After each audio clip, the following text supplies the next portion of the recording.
side,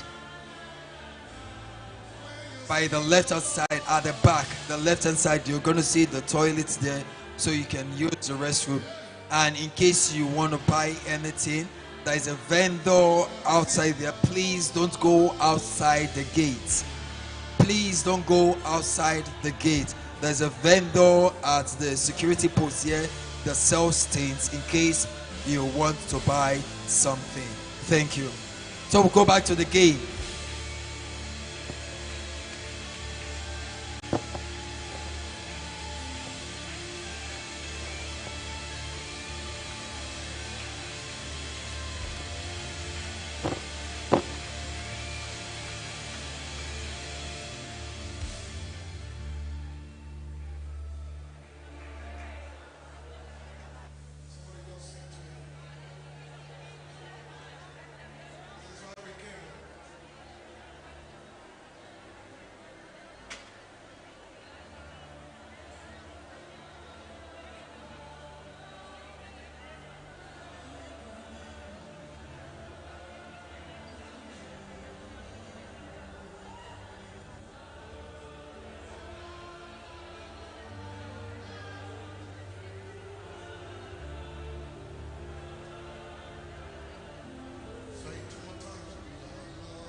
Okay, come closer, legs on the line.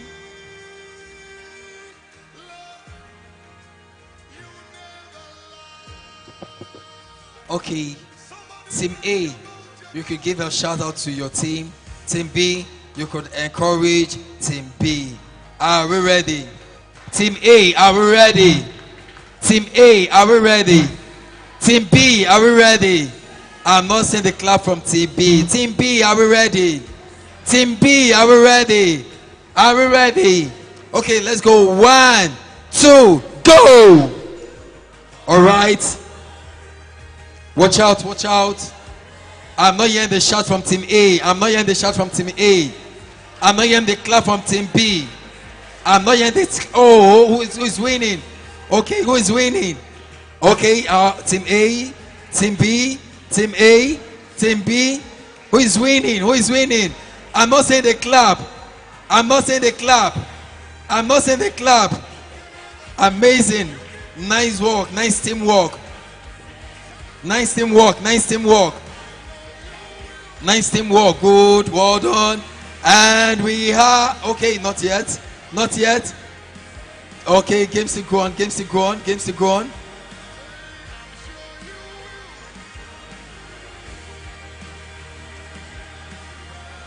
Who is winning? The clap from Team A. I'm not seeing the clap. Team B, I'm not seeing your clap. Man, this is really a tough one. This is really a tough one. Well done, guys. Okay, okay.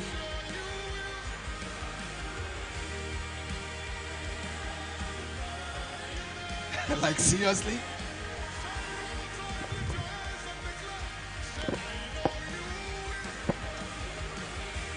We are the clap. We are the clap. You're not clapping. You're not clapping. You're not clapping. You're taking them to go.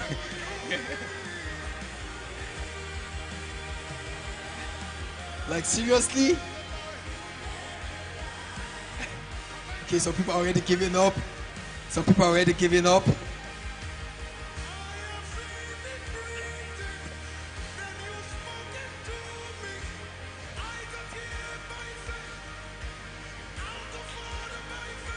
Okay, let's pause. Okay, stop for now. Stop for now. Well done. Stop for now, relax.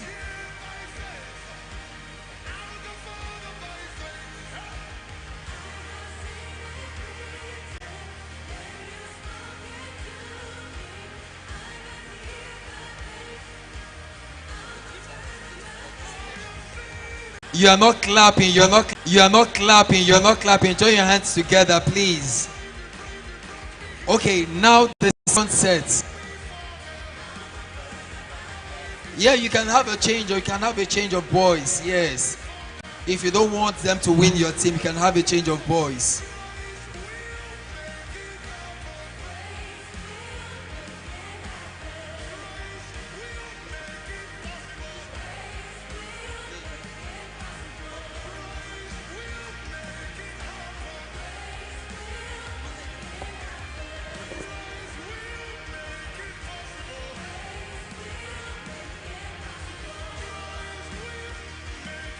Hello, don't draw. This is my middle here. This is my middle. Release it, bro. Hello, bro. Release it. Release it. This is my middle. This is my middle. I'm not in battle with you.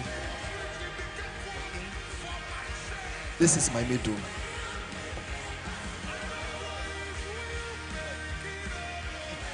Come here.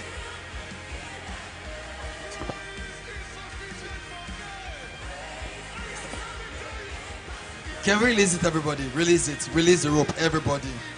Release the rope. Release the rope. Just 5 boys alone.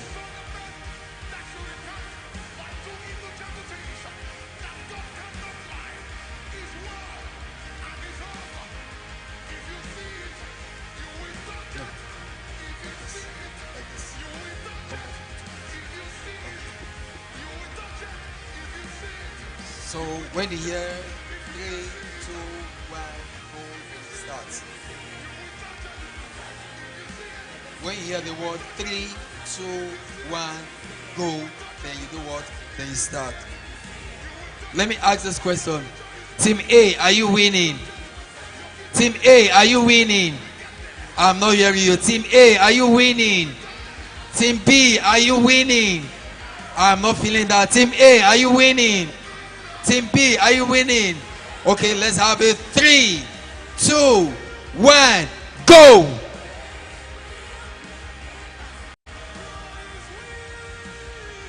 Okay, and oh, Team B has a win. Can you give a shout for Team B? You are not celebrating yourself, Team B. You are not celebrating yourself. Amazing. Thank you very much. Thank you very much.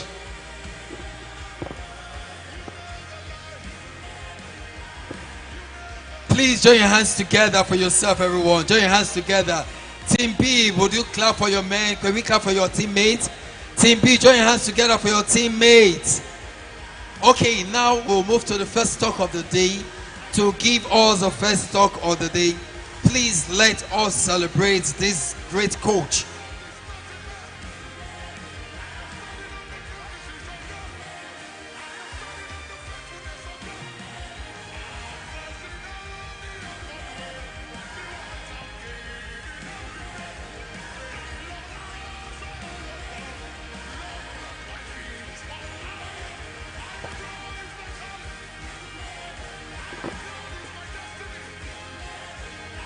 Okay, can we be on our seats now, everybody, please? Can we settle down, please? Can we settle down, please? We're about getting our first speaker. It's not the period to roam around. It's not the period to start moving up and down. Victor Okechukwu.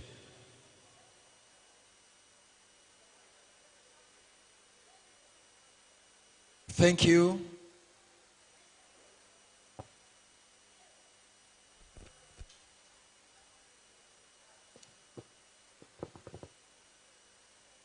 Okay, we're having our first speaker and author. Please let us celebrate this handsome brother. Emotionally intelligent. Let's join our hands together as I call on Coach Victor Green. Let us join hands together. Please sit down.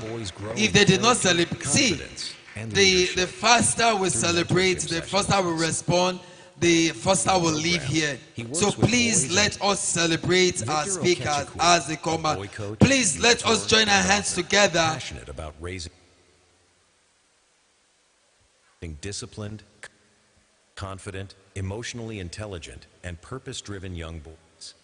He is the author of Inspiring Boys to Greatness, a transformational guide designed to help boys grow in character, confidence.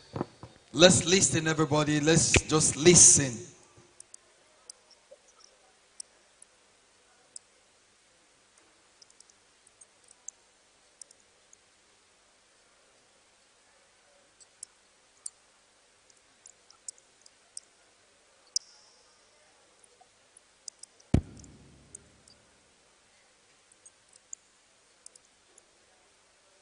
Confidence, leadership and purpose, and healthy masculinity and character development. Victor is development programs. He works with boys and teenagers in key areas such as emotional intelligence, discipline and responsibility, self-confidence, leadership and purpose, and healthy masculinity and character development. Victor is committed to helping young boys navigate modern-day pressure.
And leadership.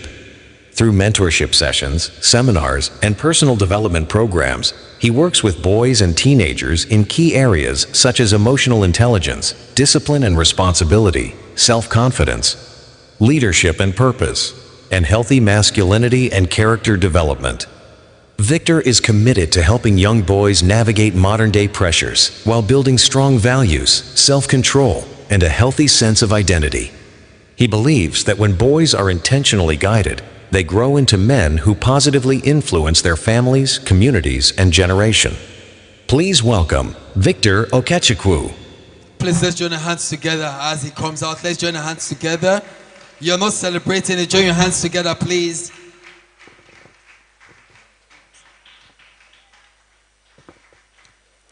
Good morning, everyone. Good morning. And happy International Day of the Boy Child. Please celebrate yourself. All right, so today I'm going to be speaking to you as kings and as champions, all right? So I just need one favor from you. I just need you to lend me your ears and just prepare your mouth for the questions I'll be asking. And of course, I have a gift for the person that will give me the most authentic answer, all right? So you have to pay attention to everything I'm going to be saying because you might not know where I will get my question from. All right, so I want to start by asking this question. Have you ever told yourself that it's not my fault? This is who I am. This is how I behave.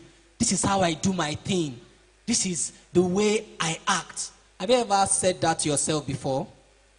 Maybe something happened and you said, well, it's not my fault. Everybody is doing it. Who has ever said that before? Good. I love that honesty. I need you to be honest, okay? So now, that thought, every successful man has once felt like that. That's why today I'll be teaching you something very important. The topic is no excuse. Turn to your neighbor and say, no excuse. I can't hear you. Turn to your neighbor and say, no excuse. No excuse. Do you know why?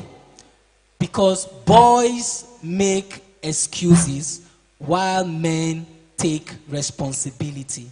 The difference between a boy and a man is that the boys love to make excuses. It's not my fault. Well, that is how I am.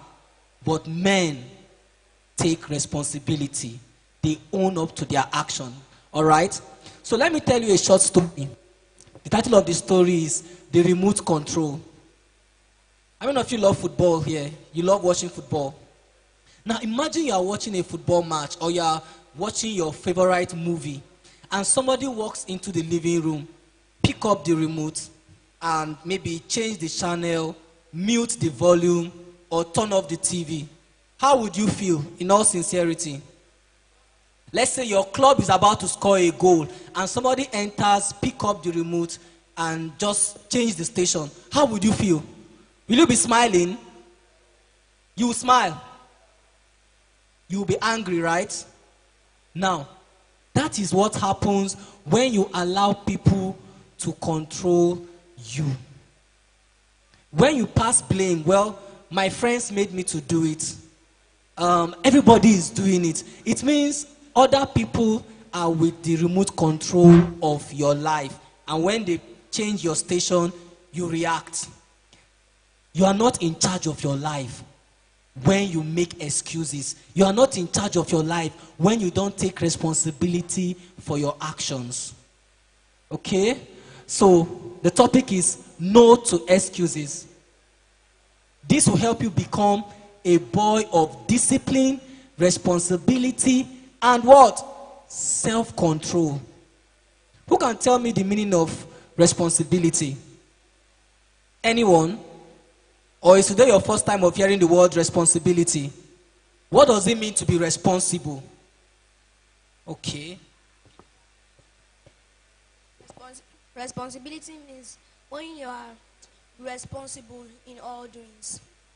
Okay. All right. I think that is called tautology. Like he's repeating the question again.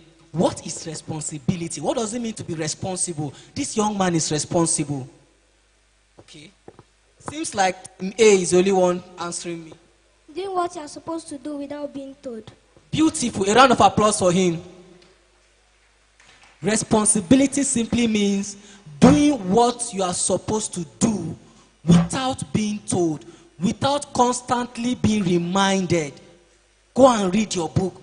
Go and do your chores. Go and do this. That is being responsible. And responsibility also shows in the way you behave, in the way you carry yourself, in the way you speak to people. Responsibility also shows in the way you dress. Have you heard of responsible dressing before? Dress responsibly, meaning dressed in a moderate manner. You don't sag, you don't fly out, you don't dress in a way that doesn't look responsible. Okay? So let's move to the next slide.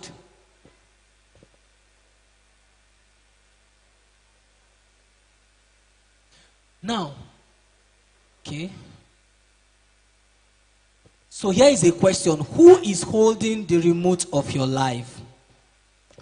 Just like you are watching your football match and somebody comes, takes the remote and changes the station. Who is holding the remote of your life? Do you know that some boys, their friends are the one with the remote of their life? What does that mean? Their friends determine what they do. Their friends determine 100% of what they do. When they read, when they do their house chores, when they attend classes, when they pay attention in class, even right in class. When a teacher is in front of you, you are doing something else. Why? Because your friends are with the remote control of your life. Or is it anger? Some boys, anger is the one with the remote control of their life. They don't know how to control their anger. The moment they are angry, they burst out. Either through fighting, exchange of words. You just feel like, if I'm angry, I need to show that I'm angry. It means that anger is with the remote control of your life. Another one is pressure. Pressure. There's what we call peer pressure. Your friends are doing something that you know that this thing is not good. For example, they are telling you, have you smoked before? Do you know the feeling of smoking? And then they begin to pressure you every day. Come and join us. Let's go to this corner. Let's go to this side where nobody will see us. And because you don't have a boundary, because you don't have your own say, you succumb to the pressure. It means that you are not in charge of your life. Then we have lust. Here is the major problem for most boys. Lust. What is lust? When you desire a girl, when you think every girl you see is meant to be slept with, that is lust. And most boys, that is what is holding the remote control of their life.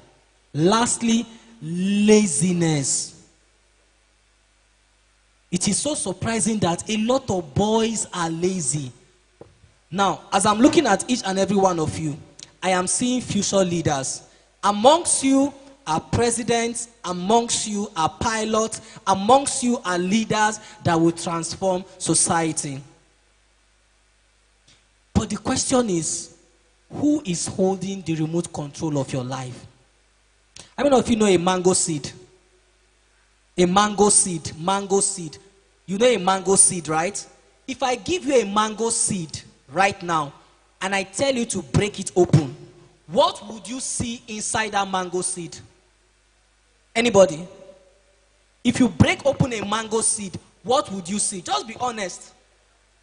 You see a tree. You see a tree inside a mango seed. You see what? Wait, let me take the question. What did you say? Thank you. If I give you a mango seed and you break it open, you will not see anything. Inside is just white. It's what? White. But if we plant that mango seed and give it 10 years, what will happen to that seed? Out of that seed will grow a mango what? Tree. And that mango tree will produce more than one mango fruit, right? And inside each of those mango fruits, we have mango seeds. And if those fruits will fall down and germinate, after a long time, we will have a forest of mangoes. Now, each and every one of you, you are like that mango seed. I'm looking at you now. You are looking normal. But if we have the opportunity to converge in this same location in the next 10 years, guess what? We are not all going to be the same. Some of you, your convoy will cause hold up on this Lekki Expressway.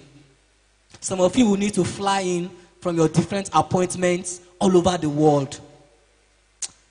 But some that did not recover their remote control might not have the boldness to even come. Why? Because their life did not go the way they expected it. maybe they joined bad gangs, maybe they did something and they are not bold.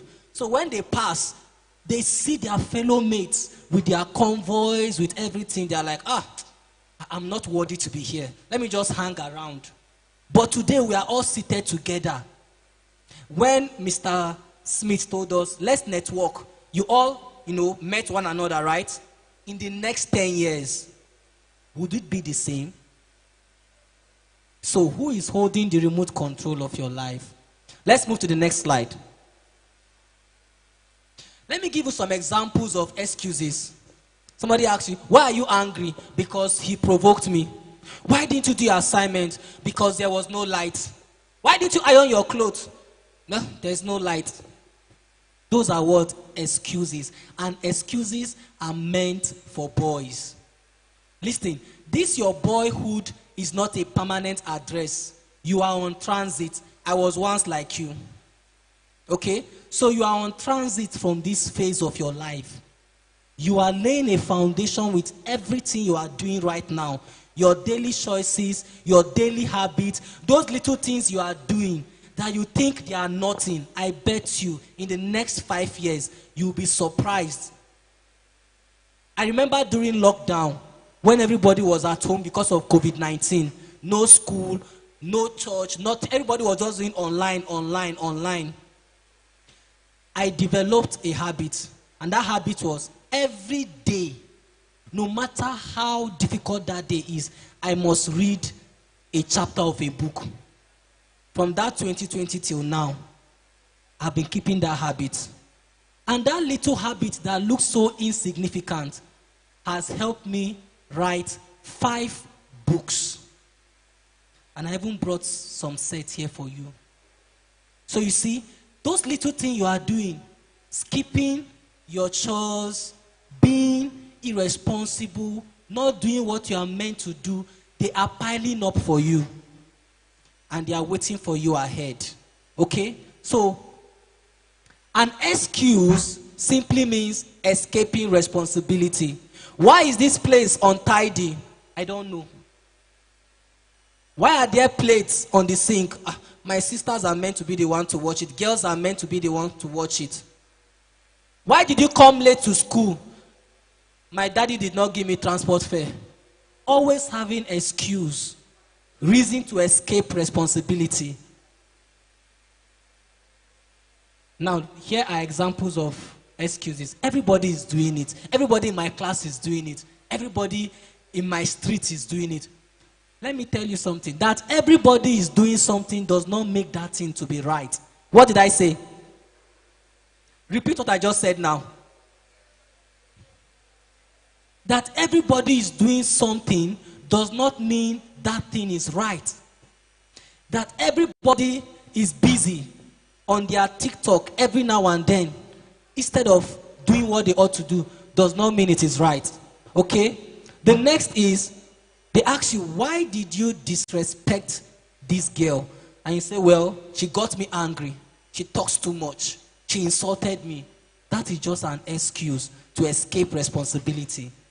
I'm still going to expand on this. The next is, when did you start smoking? Well, my friends, they pressured me. They pushed me into it. It means they are with your remote control. You are not in charge of your life. So when they tell you, jump down from 3rd Mainland Bridge, what will you do?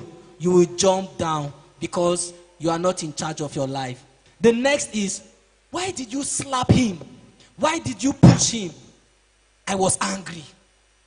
And when I'm angry, I'm like a lion. I tear anything in front of me. Some boys are even bold to say that. Don't try me. Oh. In my family, if we are angry, we'll tear anything. And you think that is boldness. It just shows that you are weak. If I show you my anger, if I show you I'm mad though. I'm mad. And my madness is higher than your own. That is excuse. It means you are irresponsible. Then lastly, maybe someone is telling you, I don't like what you are doing. Stop doing this. And you keep doing it. And then someone higher asks you, why are you doing that? They say, sir, I'm just joking. You are making fun of someone. You are body shaming someone. And they caught you. And you say, sir, it's just a joke. I'm just joking. No. That is an excuse. You are escaping responsibility. Now, look at the quote under. Excuses make bad behaviors look normal. The excuses that you make, they feel so comfortable. They feel so nice. But they are what? They are helping you solidify your bad manners, your bad behaviors. And let me tell you something. If I show you a mango tree that is still very little, and I show you a mango tree that is already matured, which one can you easily uproot? The one that is matured. The one that is still small. You can even use one hand to pull it up, right? But if I ask you to uproot the matured mango tree, will you be able to? Even in the next 30 years, you cannot pull it. If you call your friends to join you, they can't. That is how bad habits are. When they are little, those excuses, I was angry. It is not my turn. It's not my job. They should do it. It's not my business. The mango tree is growing. One day, you will want to stop, and it will be difficult. So at this your beautiful age, you have all the opportunity to turn a new leaf. Okay? So let's turn to the next slide. Now, I want to tell you the 4 excuses that destroy boys. 4 excuses, just 4. There are no more than 4. These excuses are the reason why we have a lot of boys that are irresponsible. And it is so painful. And do you know the most painful part? These boys will grow up to become our presidents. They will grow up to become fathers. They will grow up to become leaders. Imagine an irresponsible boy growing up to become the president of Nigeria. The citizens will keep crying. So the problem of bad leadership starts from the foundation. At this your stage, how do you handle responsibilities? How many of you know David in the Bible? David. You know he was one of the greatest kings in the Bible, right? In fact, he was so great that God did not just say, I have found David, a man after my heart. God even said, one of your descendants will be the Messiah. And Jesus Christ was called son of who? Not even son of Joseph. Son of David. Now, let us look at David. Did David become that man overnight? Was it like that overnight? It started by the responsibility his father gave him to do. Take care of the sheep. Take care of the what? Hope you know that sheep, they smell. If you are a shepherd, there is this odor you will have because you are spending time with the sheep. You carry them. The weak ones, you carry them. So they are always rubbing your body. So when people come around you, you are not smelling nice. So that was the responsibility Jesse, the father of David, gave him. And his place of assignment was inside the bush. But David's brothers, they were soldiers. They were seen on the battlefield. They were men. Now, David would have said, what kind of partiality is this? Well, since I'm in the bush, I don't care about the sheep. Let me just be enjoying myself. When the lion comes, it's not my business. Right where nobody was seeing him, David took his responsibilities as though it was his life. Imagine risking your life to save an ordinary sheep from a bear and a lion. And God was looking at him. Wow. If this young man could risk his life for animals, I think if I make him the king of my people, he will be able to do better. And that was his qualification. And when he saw Goliath, the same way he saw the lions and the bear, that was the same way he saw Goliath. And the same way he had a private victory, that was how he got a public victory. So those little shots you are giving at home, watch the plate, watch the car, and you think they don't make sense. The way you handle those little responsibility is the way you handle bigger responsibility. When nobody is there, you just wash your daddy's car anyhow. That is how, if they give you Nigeria to take care of, you will do Nigerians anyhow. Because you could not wash ordinary plates in the kitchen. Then how would you take care of the people under you? So you see why responsibility is the mark of leadership. Now, the first excuse that destroy boys, the first is say no to sex. Everybody say no to sex. Repeat it again, say no to sex. Let me tell you something. Now, this is the common excuse that boys give. Everybody is doing it now. My friends, they have pornography on their phones. Everybody is doing it. And so I think I should do it. Okay. All right. Now, you say everybody is doing it and then you join them to do it. Now, I noticed something. There are some intentional leaders among us that are taking note of what is being taught. Please, let's clap for those that are with their writing materials. Put your hands for them. You are not clapping. That is how we know leaders. Whenever you go for a seminar, whenever you go for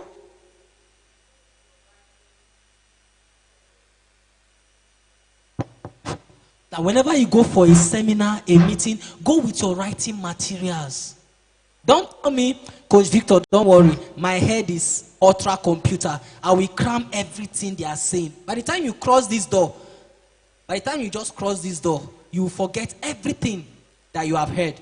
But when you trap knowledge down, it stays longer with you. So for those that are taking notes, I celebrate you specially. For those that are not taking notes, I will love you. If it's possible to ask your neighbor with a note to give you a sheet of paper, please do.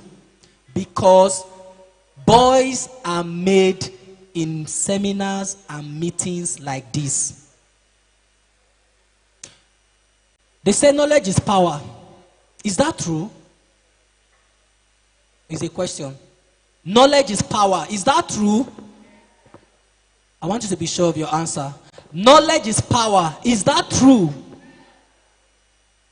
Are you sure that is 100% true? So if I teach you how to drive a car, you learned how to drive a car, and you've never for one day driven a car in your life, is that knowledge useful to you? So knowledge is not power in itself. It is when you apply that knowledge that it becomes what? Power. So listening to what you are going to be learning today is not what transforms you, but your ability to apply the things that are taught. All right? So for those that are taking notes, well done. So back to what we're saying. Many boys say, well, everybody is doing it. It's not bad if I join them. No. Our destination in life is different. Most of you are familiar with how bus stops look like. In every bus stop, you'll be hearing different buses, different conductor. Let me use the one in my area. So when you stand at Costain, you'll be hearing Ikorodu, Ojuelegba, Oshodi, Yaba. Now, the person going to Alaka National Stadium, Ojuelegba, they will enter the same bus, sit in the same bus, but they are not heading towards the same destination. So even if you are in a bus with your friend is meant to come down at Ojuelegba, while you are still going to Yaba. Will you say, because my friend is going to Yaba, let me follow my friend and get to Yaba, and then you pass your bus stop? If you do that, you will still spend money and go back to your bus stop. That is how life is. Everybody is doing it. Therefore, let me join them. It simply means where they are going to end up is where you will end up. So the first thing is say no to sex. Say no to pornography. Say no to masturbation. All these things are reducing the person that God has ordained you to be. Is that clear? The second is drugs. Drugs. Those days, it was adults then, but now, young boys have been introduced to drugs. One day I was coming back from work. I just saw people looking at somewhere. I'm like, what's happening? What's happening? I saw a young boy. They were pouring him water. And I'm like, is he mad? Is he mad? They said, no. He has taken something and his brain could not handle it. And the boy was shaking violently. I was like, God, is this the effect of drugs? I was not asking somebody, so what do they gain from this? Just to feel high. That is all. Plus all the damages that is happening inside you. So say no to drugs. Tell your neighbor, say no to drugs. It will turn you to a madman. What's the name of that place that they used to take people that... Is it rehabilitation center?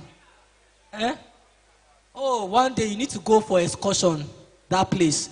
You will cry. You will cry. You'll be like...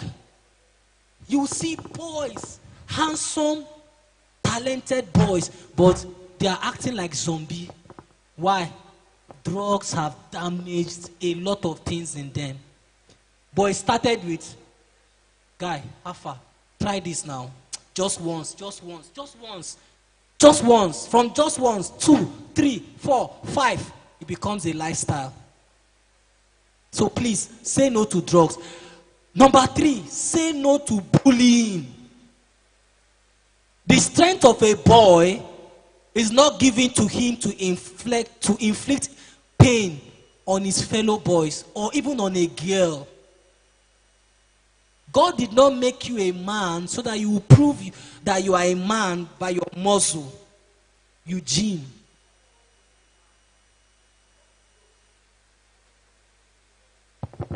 Hope you know that your muscle is...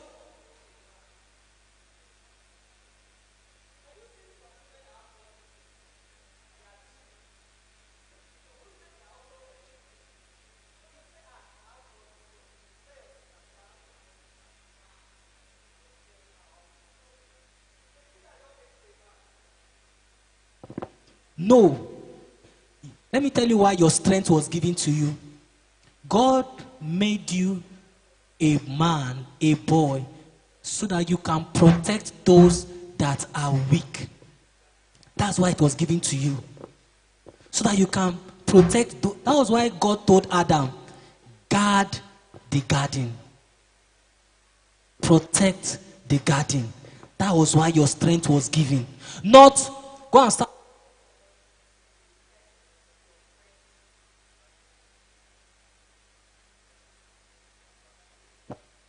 Hope you hear what I'm saying. Say no to bullying. Don't gang up and say, let us deal with that boy.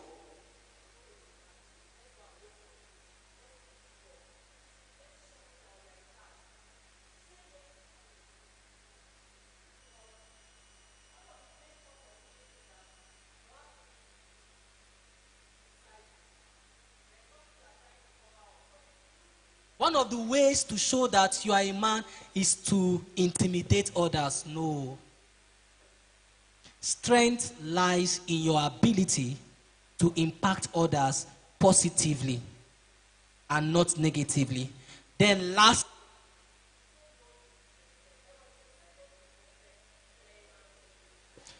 I'm saying this in terms of how you relate with girls. Because I see a lot of boys, they disrespect girls a lot. And when you ask them, some of them will say, well, girls are weaker vessels. Girls are weak. We are stronger than them. So that's why you talk to them anyhow. You talk to your sisters anyhow. You talk to your classmates that are girls. See, the kind of man you are going to be tomorrow shows in how you treat the girls around you. If you talk to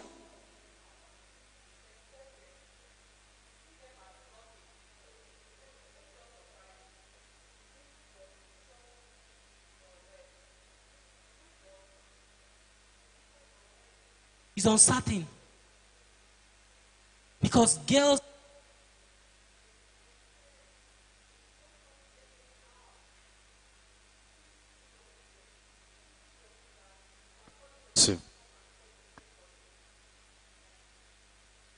finish eating and you relax for your sister to come and clear the plate for you, and you think that is what it means to be a man, that is an error.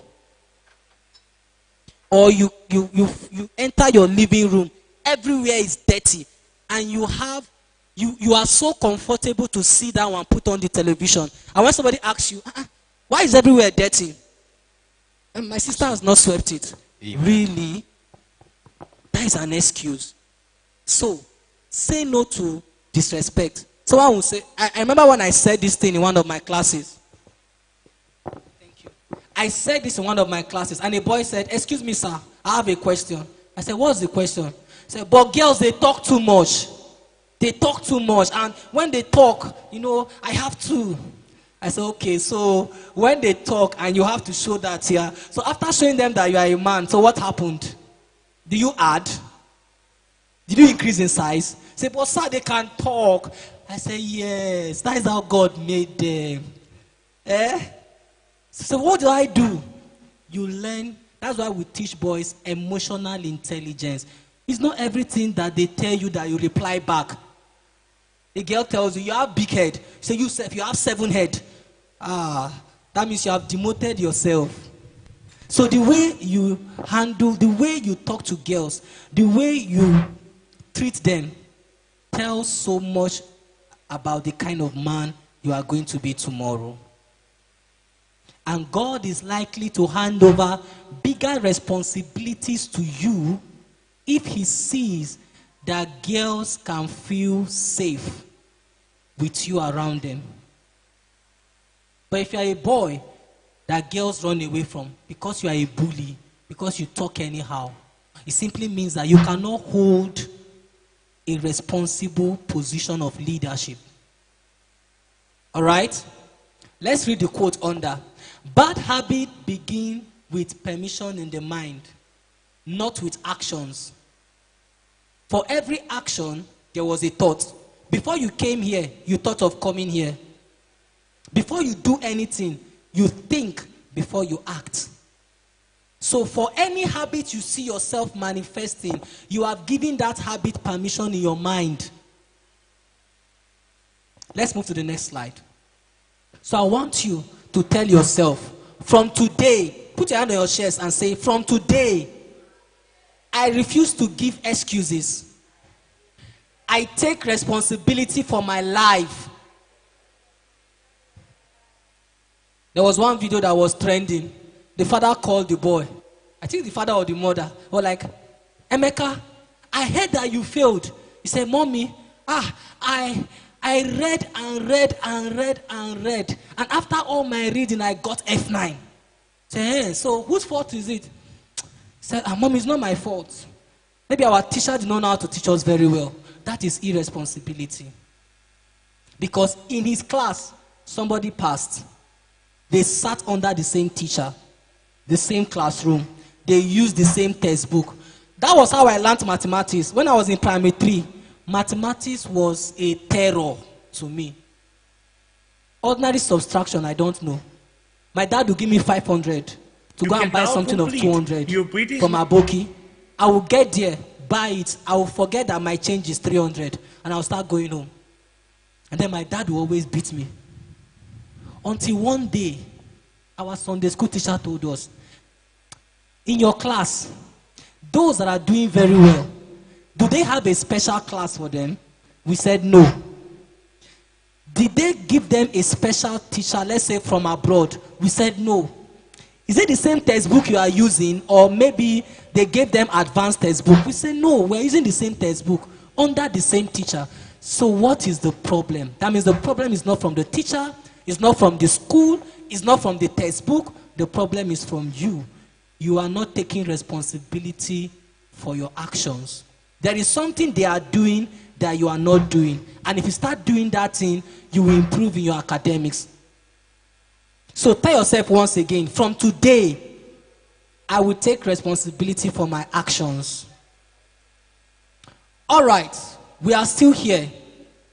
What does it take to say no to sex? Because this is what is destroying a lot of boys.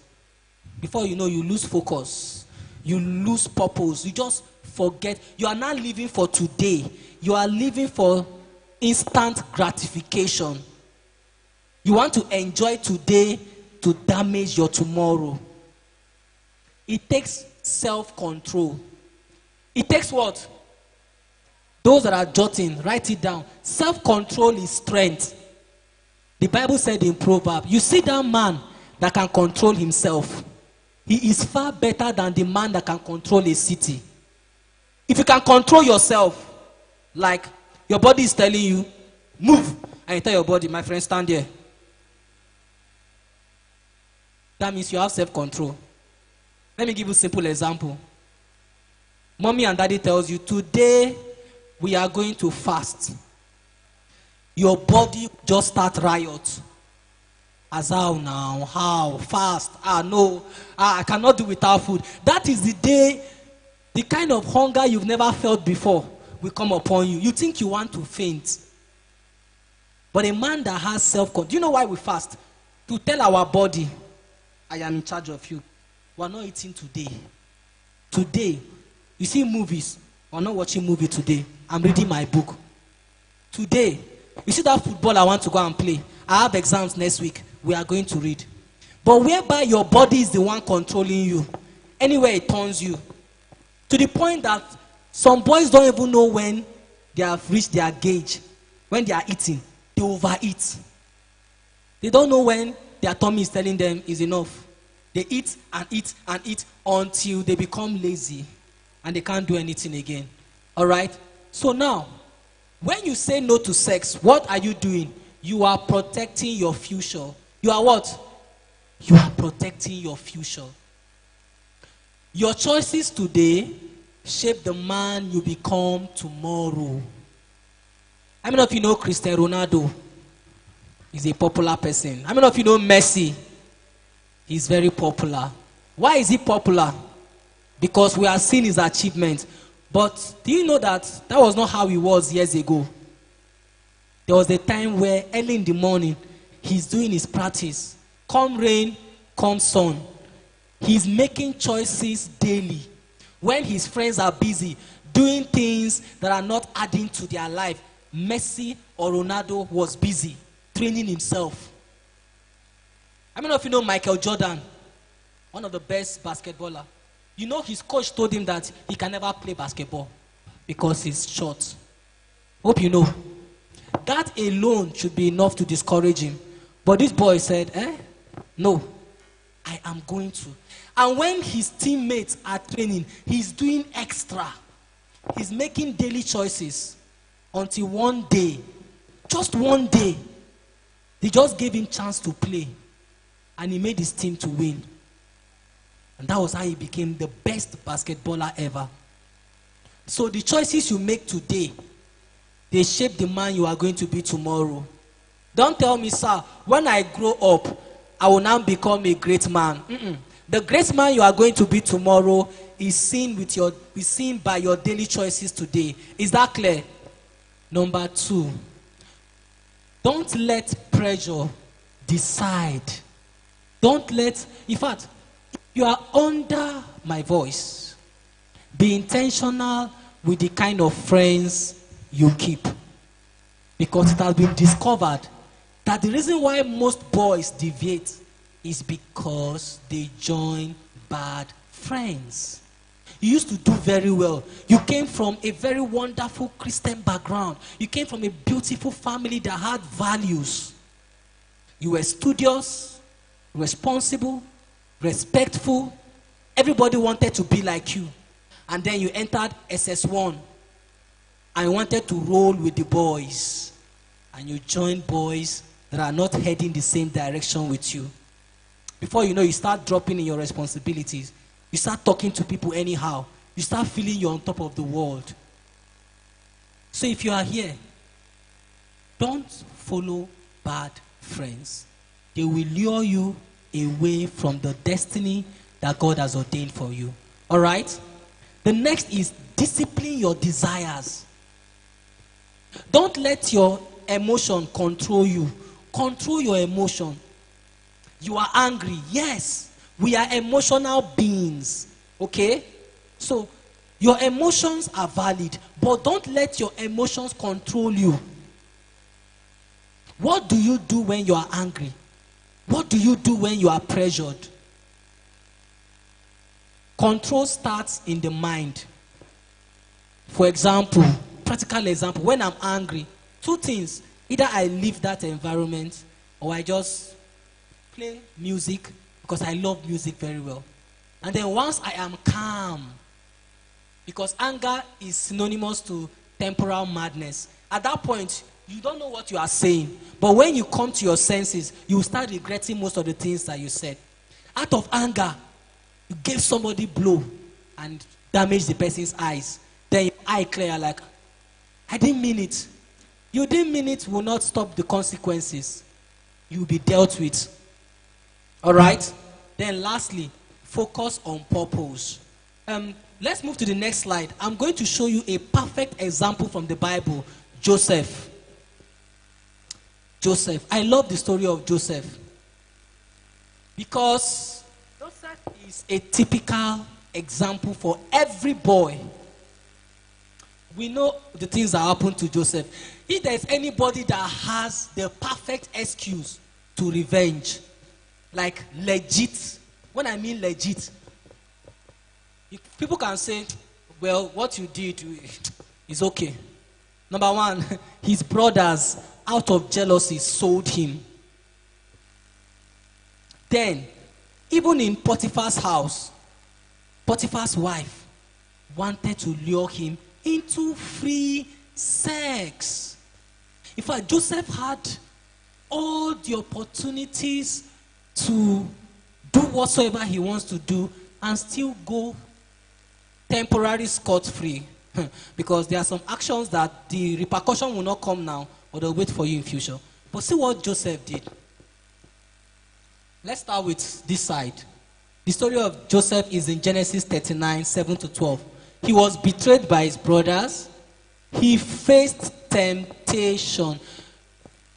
Not the small temptation. This one is temptation is in your front every day. He's telling you, come, come. And nobody was monitoring them. His Oga, that is Mr. Potiphar, he so much trusted Joseph that he gave Joseph everything except his wife. And that wife became a temptation. But Joseph, I don't know how this young man did this thing. He still shows discipline. And see what he said. How then? That was when Potiphar's wife now finally caught him and said, this boy, I've been offering you food. You don't want to eat. Today, I'm going to feed you that food, whether you like it or not. See what Joseph said. It was just two of them in the house. How then can I do this great wickedness and sin against God? And then he ran away. He did what? But today, most boys will run into it. And when they are asked, they'll say, it's not my fault. I was on my own. How will you bring yam to goats? And how will you, I just say that proverb. How will you put yam beside goats and tell the goat not to eat it? How will fish be inside water and you say water will not enter the eyes? So you see perfect excuse. But what did Joseph do? He shows discipline. He shows what? Self-control. And we all knew what happened. He became one of the, he was the one that saved a whole nation called Egypt. And when the time for him to revenge on his brothers came, like he had all the right to lock them up and deal with them, he shows love and forgiveness. So Joseph is a perfect model for every young boy. For every young boy. You don't have, even your situation is not an excuse. Your situation is not an excuse. Your background is not an excuse. That is what the story of Joseph is teaching us. Joseph decided to resist temptation, protect his values, and walk in purpose. All right? Your situation is not an excuse to lose your values, to lose the things you have been taught over and over again. Let me ask a practical question.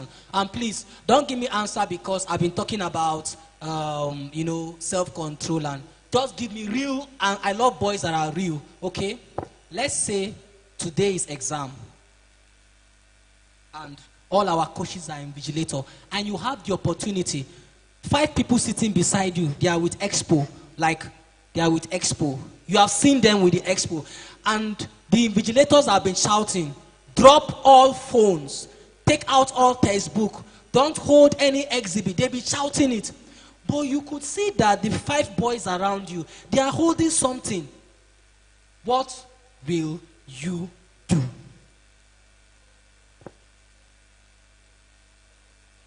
Just tell me the truth. I'll tell the teachers. In my class, every time they see me and they are doing something, they will know that me, I'll report. That they never do anything when I'm there. Clap for him. So that means they cannot commit evil around you. That is nice. I need to get more practical answers. I saw somebody raising hand here. Who? So I'll bribe them. Bribe them. Yes. How? Don't give me like 2K or I'll go buy you. I need another answer. What would you do? Okay. I'll join them. You will join them. Amazing. I need more answers. Don't do because we love people that are honest than those that will pretend. That will say, sir, I will report them, but in real life, they will join them. Sir, there are 2 things. Sir, there are 2 things we are going to do. Either we report to the invigilator or you tell them, because they don't know the type of invigilator we have. We have some invigilator that can collect the phone and seize it, or we break it. So, as a good friend to them, you tell them. Beautiful. I love your honest answer. So let me give you my own experience. So my very first WAEC, so the 3 people at my back, they were with Expo. I saw them, but I said, well, let me mind my business. Let me what? And when you keep quiet in the face of injustice and evil, you have just censored it. You have what? Supported. Guess what? They caught them, and they cancelled everybody's result in that center. So 3 people made everybody to suffer. So sometimes you say, it's not my business, let me remove my eyes. And then the consequences will come and also touch you. All right? But for those that said, I will join them, probably because that is your best knowledge. But today, learn that you don't join the multitude to do what? To do evil. Anything that needs reporting, report. Sometimes they might be bigger than you in size, whereby if you report them, they'll wait for you outside. And what do? This is where wisdom is needed. My time is fast spent. Let's move to the next slide. Now, the reason why we say no to drugs, because drugs affect the mind. It affects, you cannot think clearly. You cannot think straight. All right? So don't ever allow anybody lure you to start taking drugs. It damages the future for you. All right? Now, drug weakens judgment and steal clarity. They make you lose control of your own life. There is no good thing that drugs. When I'm talking about drugs, not paracetamol and Panadol. All those cocaine, Igbo, ice. There are some that are, a lot. You still know some?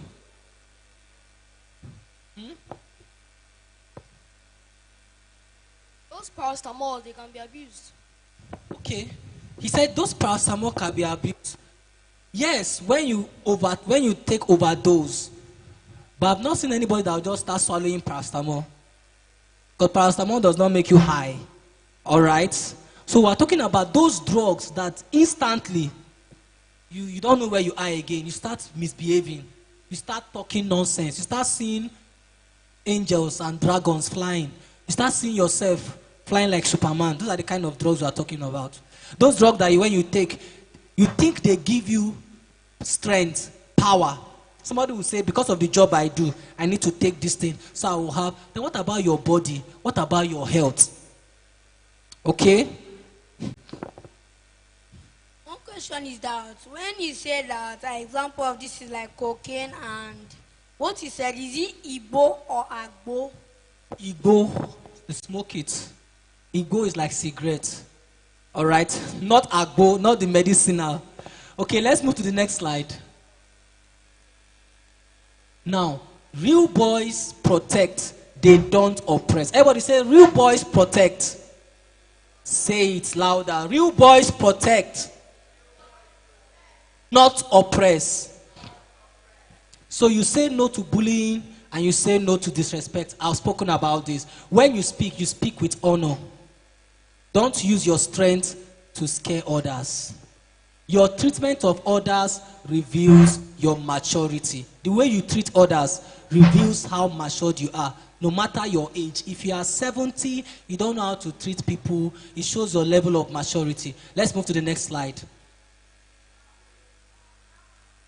Oh, you are right. Don't worry, I will send the slide to Coach Fola. Now, this is my goal. This is where I would love to wrap up. I want every one of you to move from excuses to responsibility. What did I say? Everybody should move from this side to this side. Instead of saying, he made me angry, she made me angry, rather tell yourself, I will control myself. That is responsibility. Everybody is doing it. You tell yourself, I choose discipline like Joseph. I did not mean it. It was a mistake. You tell yourself, I will own my actions. I will own my what? Actions. Then lastly, they ask you, why did you talk to her anyhow? Why did you disrespect her? She started it. She had sharp mouth. She was talking. You tell yourself, I will choose respect. Respect does not reduce you. It rather magnifies you. Okay? All right, let's move to the next slide. Good. What kind of man are you becoming? In the next 5 years, in the next 10 years, what kind of man are you becoming? You ask yourself this following question. What habits am I building today? What excuses am I tolerating that look so comfortable, but they are becoming a matured mango tree that you cannot uproot later? Who is influencing you? Boys, who is influencing you? A boy that was good and suddenly becomes bad, something happens somewhere. Somebody or something is influencing him. And then lastly, what future are my choices creating for me? The things I'm doing now, what are they creating for me tomorrow? Because your future is not outside you. Your future is not far away. It's inside you, unfolding daily with your daily choices and habits. Next slide. There's an affirmation I want us to take. Good. So this is where I'm going to end this session. The goal is say no to excuses and yes to responsibility. So we're going to stand and make this declaration together. Everybody stand up. All the boys, stand up. Let's stand. Now, this declaration is not just for us to say it, but believe it. Now, say after me, I take responsibility for my life. I choose discipline over pressure. I choose respect over ego. I choose purpose over excuses. Let's take it one more time. I take responsibility for my life. I choose respect and discipline over pressure. I choose respect over ego. I choose purpose over excuses. Thank you so much. Clap for yourselves. Could you please give Coach Green a round of applause? Give him a round of applause. Please give him a round of applause. Make some noise. Hope you learned something. Hope you learned something. Did you learn anything? Please start writing your questions on a piece of paper. Start writing your questions on a piece of paper. His name is Coach Green. I'm Coach Fola. And we are moving on to the next segment. The next segment is also an interesting one. Please write your questions on a piece of paper. Please go around. Begin to collect their questions. Could you please get me a seat quickly? I want to tell us, I teach character development. I teach good manners. I teach dressing and all of that. Okay? And, you know, sometimes it just seems as if everything is just going somehow nowadays. How many of us know that it is still not okay to sag? How many of us know that it is still, no matter what, even if everybody is doing it, it is still not okay to put your belt here? All right? Even if everybody is doing it, it is still not okay. Please begin to write your questions. By the end of everything, we are going to call Coach Green, Coach Onovo, and some of us. Number one, it is still not okay to sag. It is, everybody, I want you to shout it. It is not okay to sag. Say it. I can't hear you. Whether you like it or not, I'm going to tell you the truth. If you are here and you are still on your phone, it is not okay too. You cannot come all the way from your house and come here and be on your phones. All right? As a young man, it is not okay to sit like this. Are you seeing? Please take it. It is not okay. You cannot be somewhere and you are sitting like this. It is not okay. You sit straight. Your legs should not go. Look at these two chairs. Are you seeing it? Right? When you are seated, you should consider others. Coach Ene, please come. Coach Ene, come on. Look, this is how some boys, you have to be like a gentleman. This is how some boys sit. Or yeah, Coach Ene, pass so that you will fall. Can you just waiting? What's your problem? And that is how some people do. As young men, as gentlemen, you must be able to say please. Everybody say please. You are not saying it because you don't want to agree with me. But whether you agree with me or not, I will tell you the truth. Everybody say please. Say sorry. Say thank you. As a young gentleman that is going to do well in life, you must use your magic words. And I'm saying it again, even though everybody do not do it, you are different. So a gentleman sits uprightly. You see the two legs of these chairs? You don't need to spread them farther than this one. You don't need it. Because we understand the fact that you cannot close your legs. Like this is okay. Right? If you're in a conference, if you're at home, right? You know, places that are not formal, you can do like this. But you're in a formal setting, your classroom, you don't do like this. You don't put your legs on the table. You act refined. You act with character. Do you understand me? You're in a conference like this and you are chewing gum. Bang. There's chewing gum etiquette. When you are chewing, the next person should not even hear the sound. Do you understand? You are gentlemen going to make a difference out there. Please act like it. Be doers of what you have heard today. Coach Green talked about disrespect. You should not fight. Do not lay your hands on any girl. You should learn to walk away. And it starts from your sister. It starts from who? I can't hear you. It starts from who? Your sister. It starts from your sister. All right? Our time is fast spent. Are you enjoying yourselves? Yes. Let's give it up for Coach Onovo. Please clap for him, even as he talks to us about sex. For the strong bond he shares with his students. Mr. Olovo Joseph is a respected and well-loved educator, coach, and mentor, known for the strong bond he shares with his students. He is passionate about shaping boys into disciplined, focused, and responsible young men who are prepared for success in life. He is deeply loved by his students because of his patience, approachability, and genuine care for their growth and success.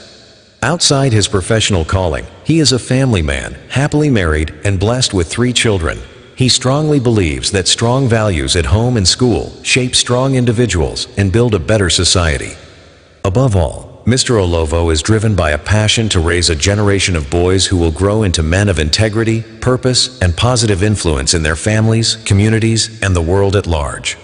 Please welcome Mr. Olovo Joseph. Come on. Come on, boys. Let's talk. I hope there's no any female here. Boys, can we talk? Let's go into business. All these messages they are telling you, you have heard most of them. I love this specialization of class. Let's talk one-on-one.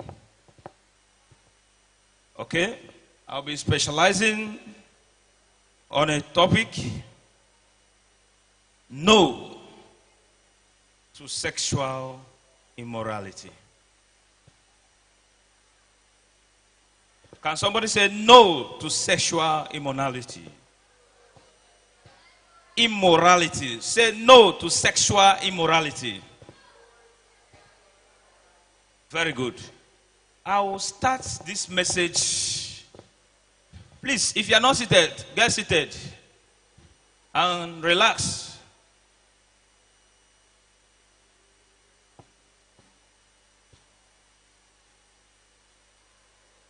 Today, you are going to tell me everything that you have heard from your peer group.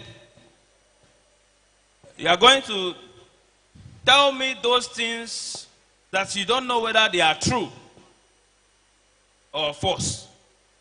Let's talk man to man. No to sexual immorality. Nobody is forcing you. You heard from Mr. Okechukwu, life is stage by stage. I was once in this stage, and somebody guided me through and still guiding me. And please, don't say that myself standing here that I'm 100% perfect to what we want to discuss. Learning starts from cradle to grave.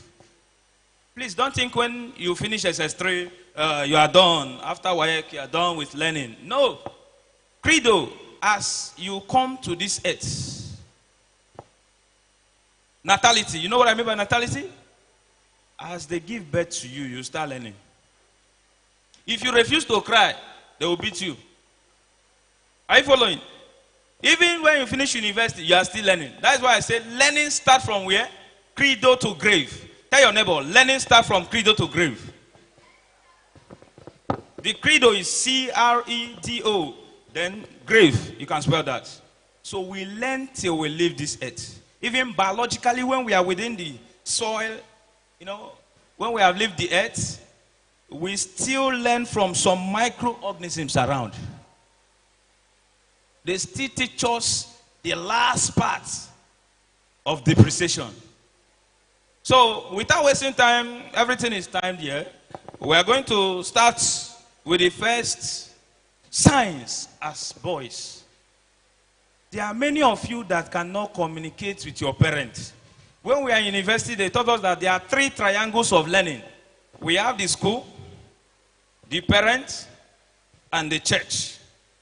That is university triangle if you want to succeed.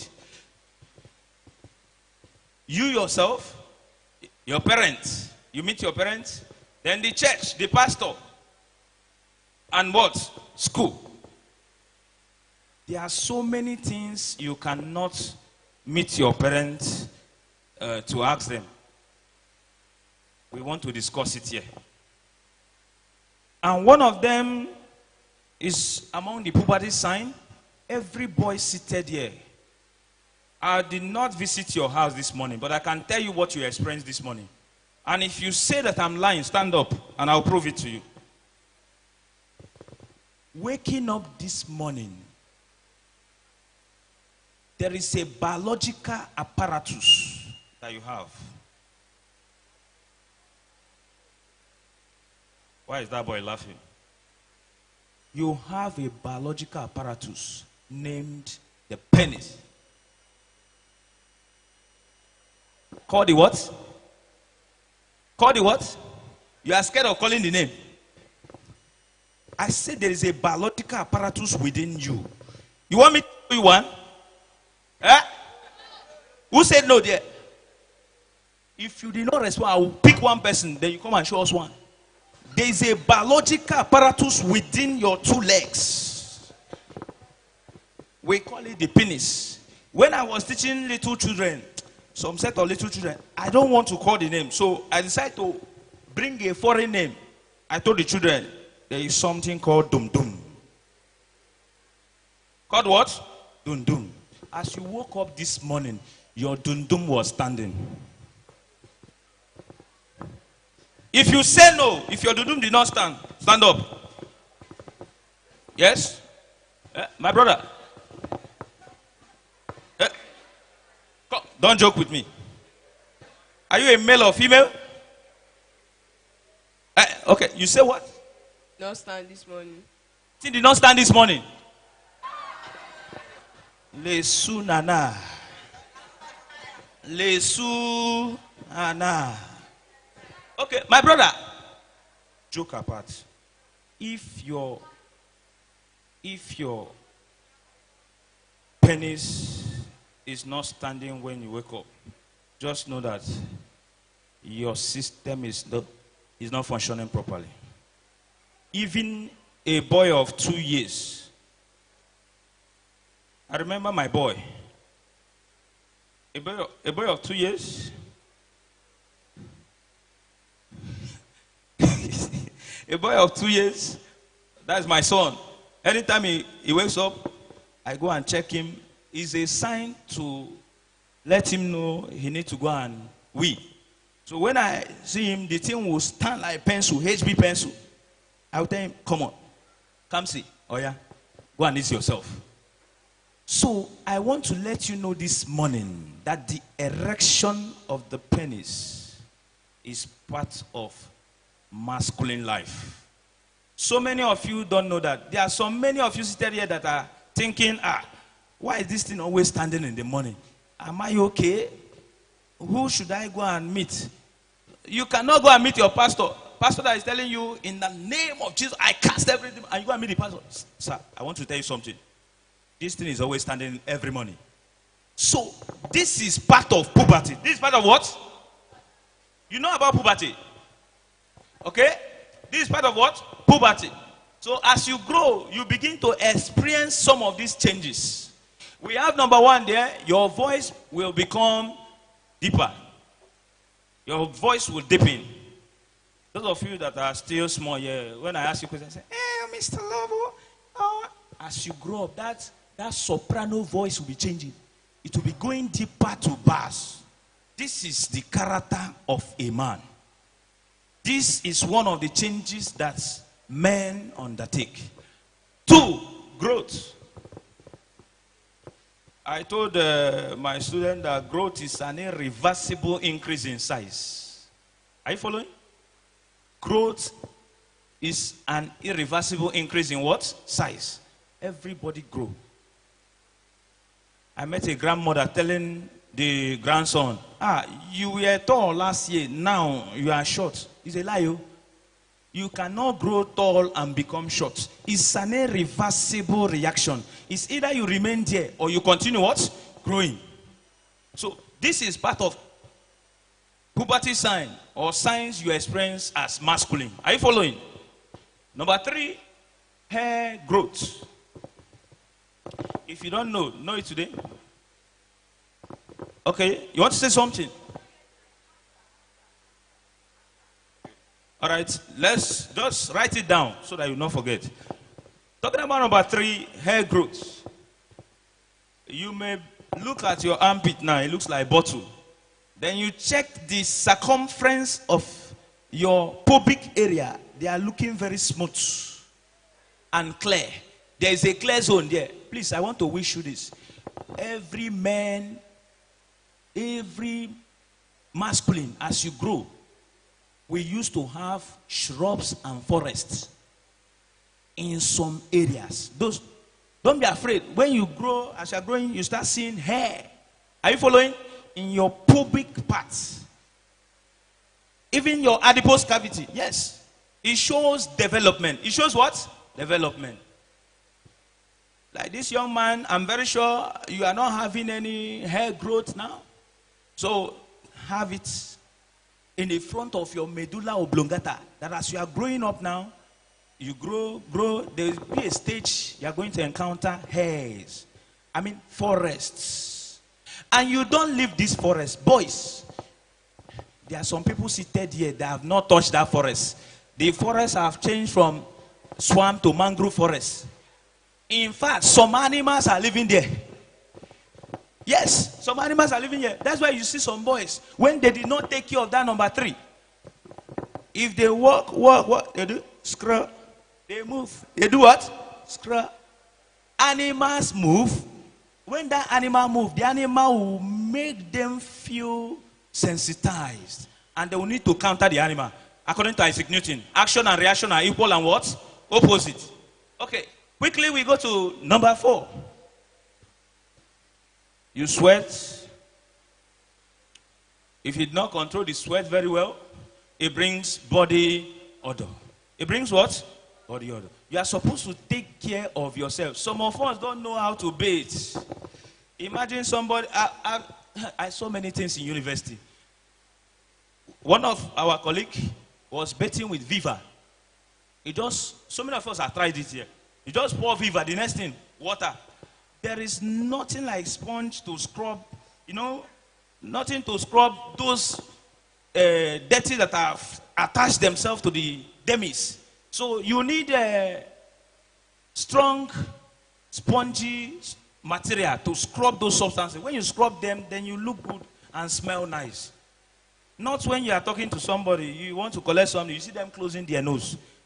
Think about it. As a masculine, you take good care of yourself. And additional to that, number 4, I want to let you know, the boys, beware of this. We call it viscosity in physics. Viscosity in physics. However, in any way that you do it, when you go and ease yourself, if you like, do the pendulum severally. Ring the pendulum so that the urine will clear. Are you following me? When you do all the pendulum, return the penis back. When you return it back, there must be a droplet of urine. And that droplet of urine will be storing in your underwear. If you are not careful, you are not taking care of yourself, from that point you can develop body odor. So learn to take care of yourself. Come on. Don't be scared of yourself. Check your body. Check anywhere you're having. What is disease? Disease is abnormality of what? From normal state of health. Anything that is abnormal in your body, you are now having disease. Okay? So we move to number 5. Pimples. That is normal. I've seen somebody that wants to kill himself with creams. He buy this one, he buy this one. Why? All the face is full of pimple. Pimple is a puberty sign. Is a puberty what? Sign. Which shows maturity. You are going towards what? Maturity. Please respond. You are going towards what? Maturity. I love number 6. It says, attraction to guests. Happy to tell you today. Happy to tell you this morning that every human being, including male and female, have what we call libido. Have what we call what? Libido. L-I-B-I-D-O. Somebody say libido. Somebody say libido. Somebody say libido. Libido is the gene of sexual excitement. Libido is also known as orgasm. It's also known as what? Orgasm. I did not say organism. Orgasm. When one is sexually excited. Every human being, including your pastor, including the bishop, they have what? Libido. Now, that number 6 telling us attraction to girl and countering it. He said, but you are not to act on your feelings. My brother, you cannot escape it. Especially if you are coming from a family like me, you are coming from a extended family. What do you think that lead to extended family? A man marrying more than one wife. What do you think that lead to that? The man married the first one.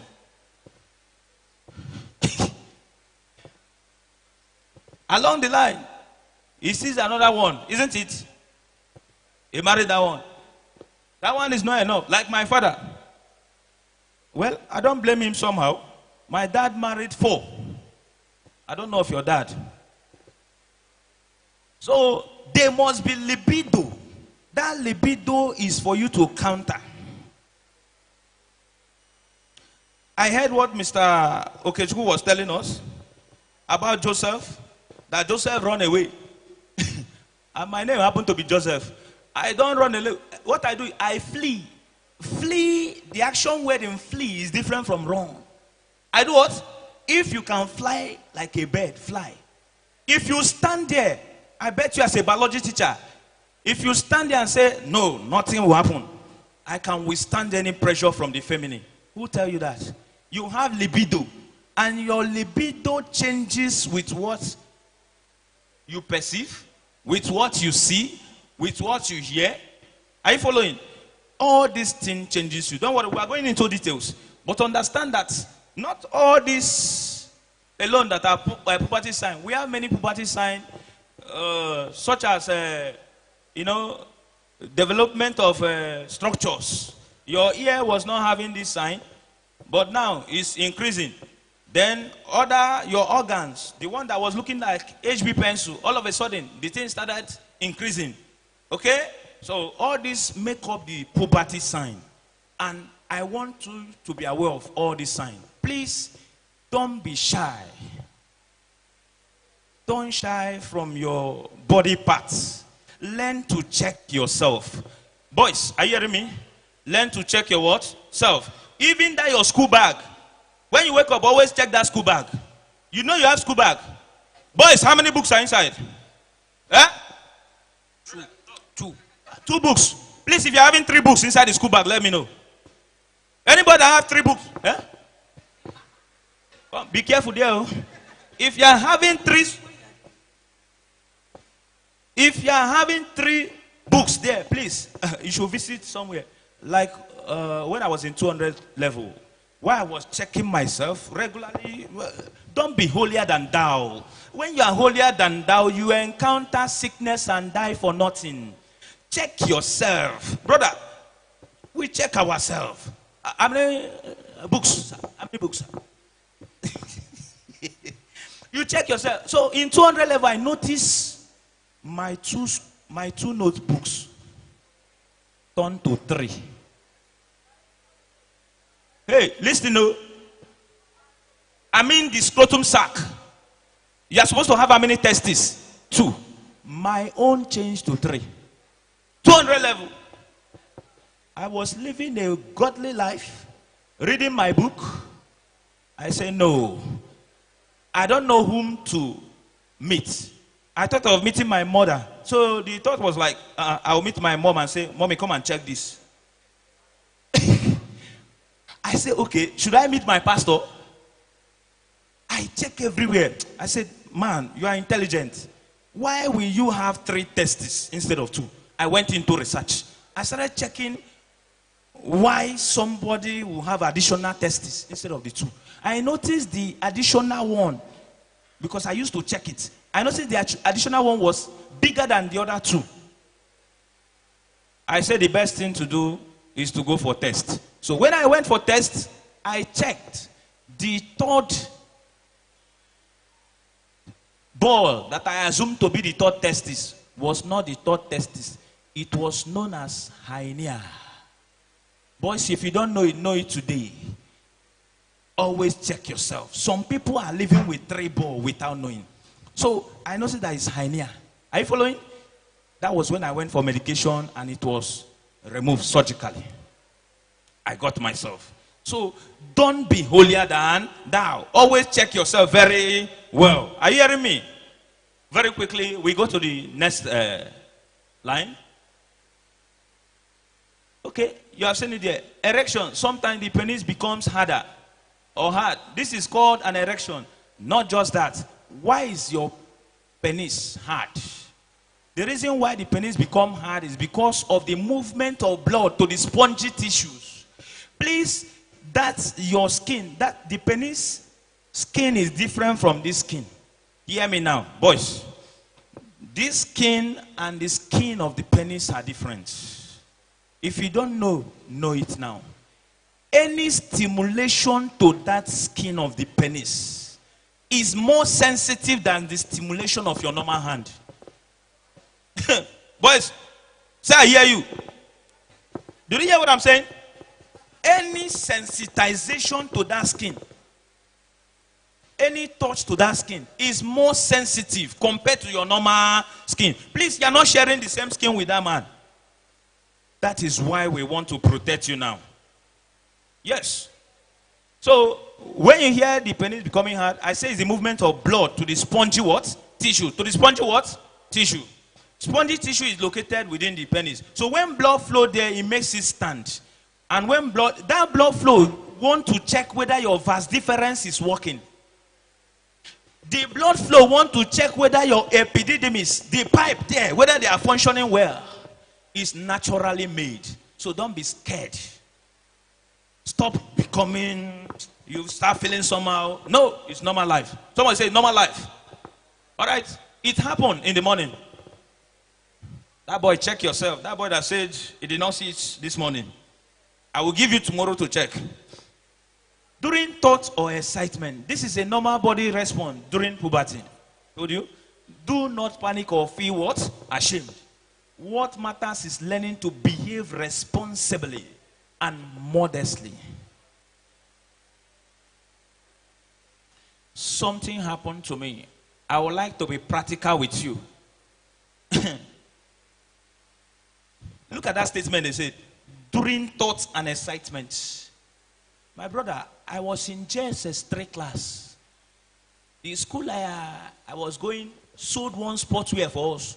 Very light. And Mr. Joseph was carrying a wonderful organ. I was on my own going. I did not talk to anybody. I want to tell you how practical this thing is. Yes, there is involuntary action and there's what? Voluntary action. You know that? Action that you control are what? Action that you can control are what?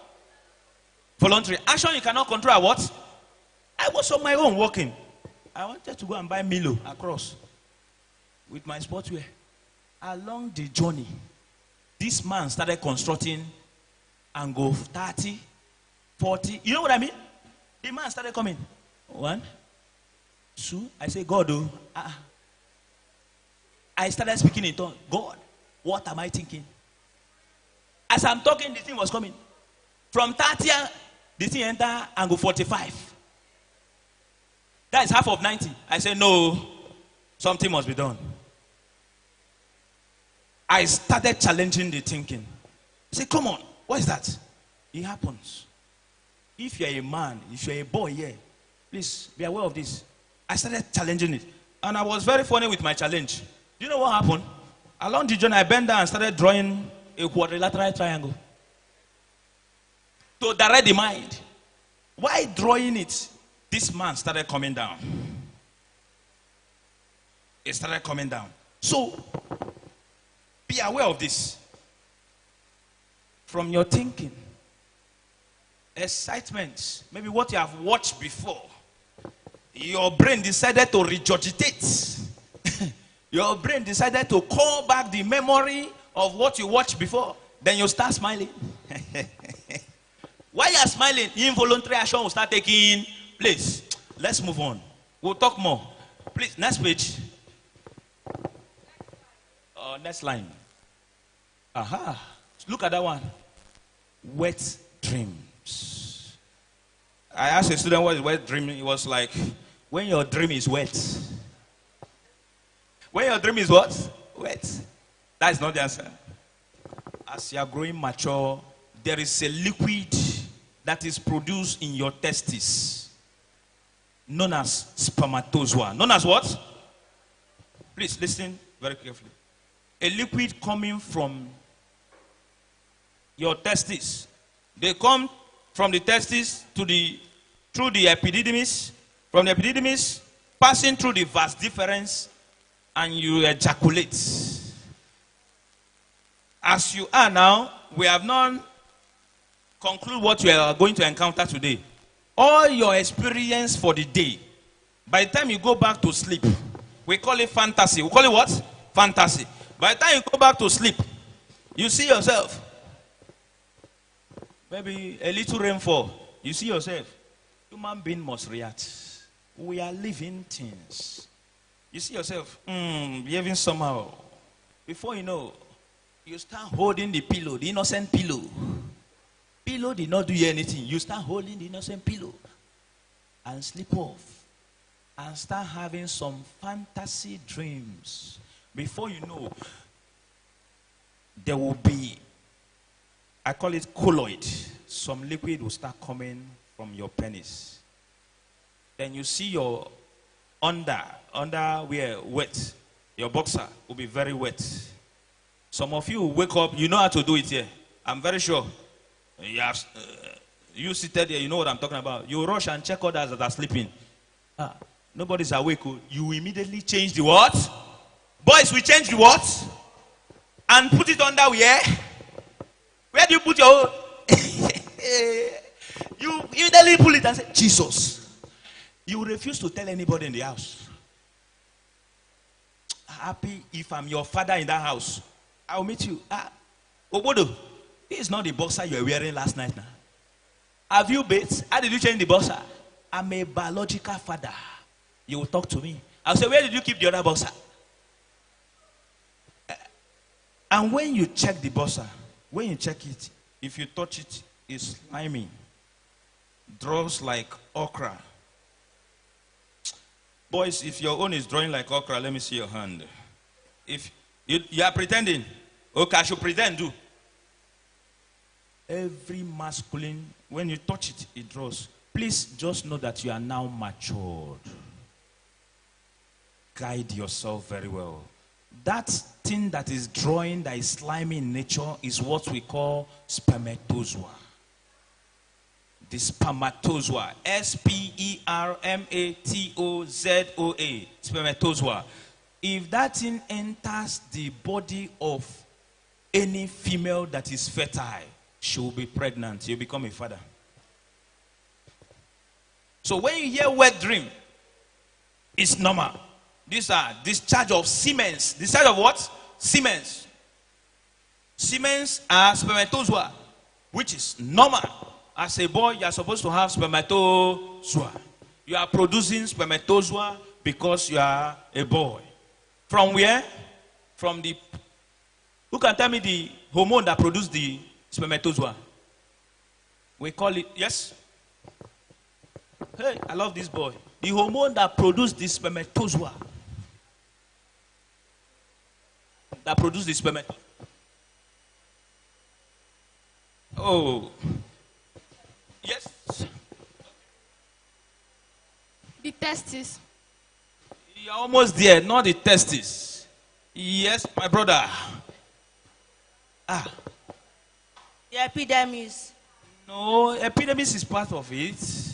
Oh no. Can you tell me the answer? Okay.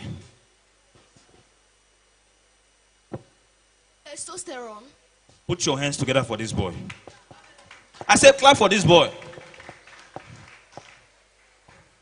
That is what is responsible for the production of sperm. Testosterone. So beware of this. And when you look down, they said it may happen during a dream or sometimes without remembering any dream. This is normal during poverty. This is normal what? During poverty. Please don't be ashamed of yourself. It's part of us. Let's go to the next slide. It does not mean that you are sick. No. When you ejaculate that, please, the younger ones, listen carefully. when that semen comes out, don't be afraid. It's not meaning any sickness. Okay?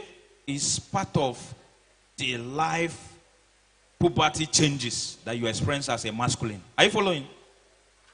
And in this period, you need to take care of yourself. There are some boys here that if they come close to you, they smell. Why? Because they did not maintain neatness during the wet dream.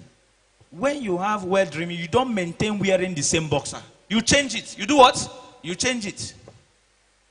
Wear another one. By so doing, you are keeping, and wash the other one. Don't go and be packing it. I did it when I was small. Somebody corrected me. When I saw, I said, Jesus, my penis have started leaking. Oh, it's now bringing water. I say, by the time I go on studying, encountering a seminar like this, I was taught that that is natural. Is what? Natural. So, please, and as your body changes, temptation may also increase. That statement is very wonderful. Before, you were very flat like this. No chest, everything like A4 paper. And your voice just as tiny. As puberty signs start coming, you notice yourself, the boys will start having, chest. Some of you take negative mental attitude step when these changes start occurring. You see broad chest, and somebody will start complimenting you. Hey, I like you, the way your chest is molded. Your head will swell up. Please, don't dive to that. Oh, that is a trap. When you start noticing changes in your body, it's directly proportional to temptation. The more changes you notice, the more temptation you do what? Encounter. Are you following? So, and so many people dive in using negative mentality. When those changes start coming, you see them correlating with the changes negatively. You see them sagging. Some will visit the gym house. I'm not saying going to the gym is wrong. At least you are building muscle for healthy body system. Are you following? But when you start building it intentionally for a particular purpose, then you are going the wrong way. You dress, push your trouser down, then bring the chest out. You are walking like this while coming, but immediately you see the female, your step change. Yes. Now what's up now? In fact, don't let the society lure you into. We are living in a insane society now. See, you see what I say? They no longer sag. They are not sagging again. Some of you notice it. And those of you that live around this Ibejuazis also, they don't sag any longer. Some of them bring it. I don't know which name we are going to call it. Maybe sagacious. They carry the trouser here. Lap will be showing. And here will be the boxer. They want to show you the boxer. Some I see them, while they wear the boxer, they insert one hand there. Please. Those ones have gone A-wired. They have gone what? They are gone. That hand they put there, they are trying to control some microorganisms within the shrubs, within the forests. How many of you have seen such human? And they are proud. They will come and buy something. I met one, maybe he heard that I'm teaching the younger brother. So he saw me from afar. I sighted the hand. The hand was inside. So he was like, when he get close to me, he said, Mr. Olovo, I hear the wonders you are doing. Alpha now. I say, with that hand. Alpha. I said, my brother, I'm fine. Yes. If you shook hand with the person, when there is a contact, one thing with virus, outside the body, behave as non-living thing. But when it gets inside the body, it behave as a living thing. So shaking hand with that young man, and maybe unknowingly, I used that hand to take something and lick my hand. That virus can get in. Because outside the body, virus behave as non-living thing. But inside the body, it replicates. It do what? Replicate. So please be aware of that. As your Body changes increases, temptation also what? Increases. They are directly what? Proportional. You may hear friends discussing pornography, sexual activities, dirty jokes, masturbation, peer pressure. You know what I mean by pornography. The internet is open to everybody. Some people are not making use of internet properly. Some are making negative use of the internet.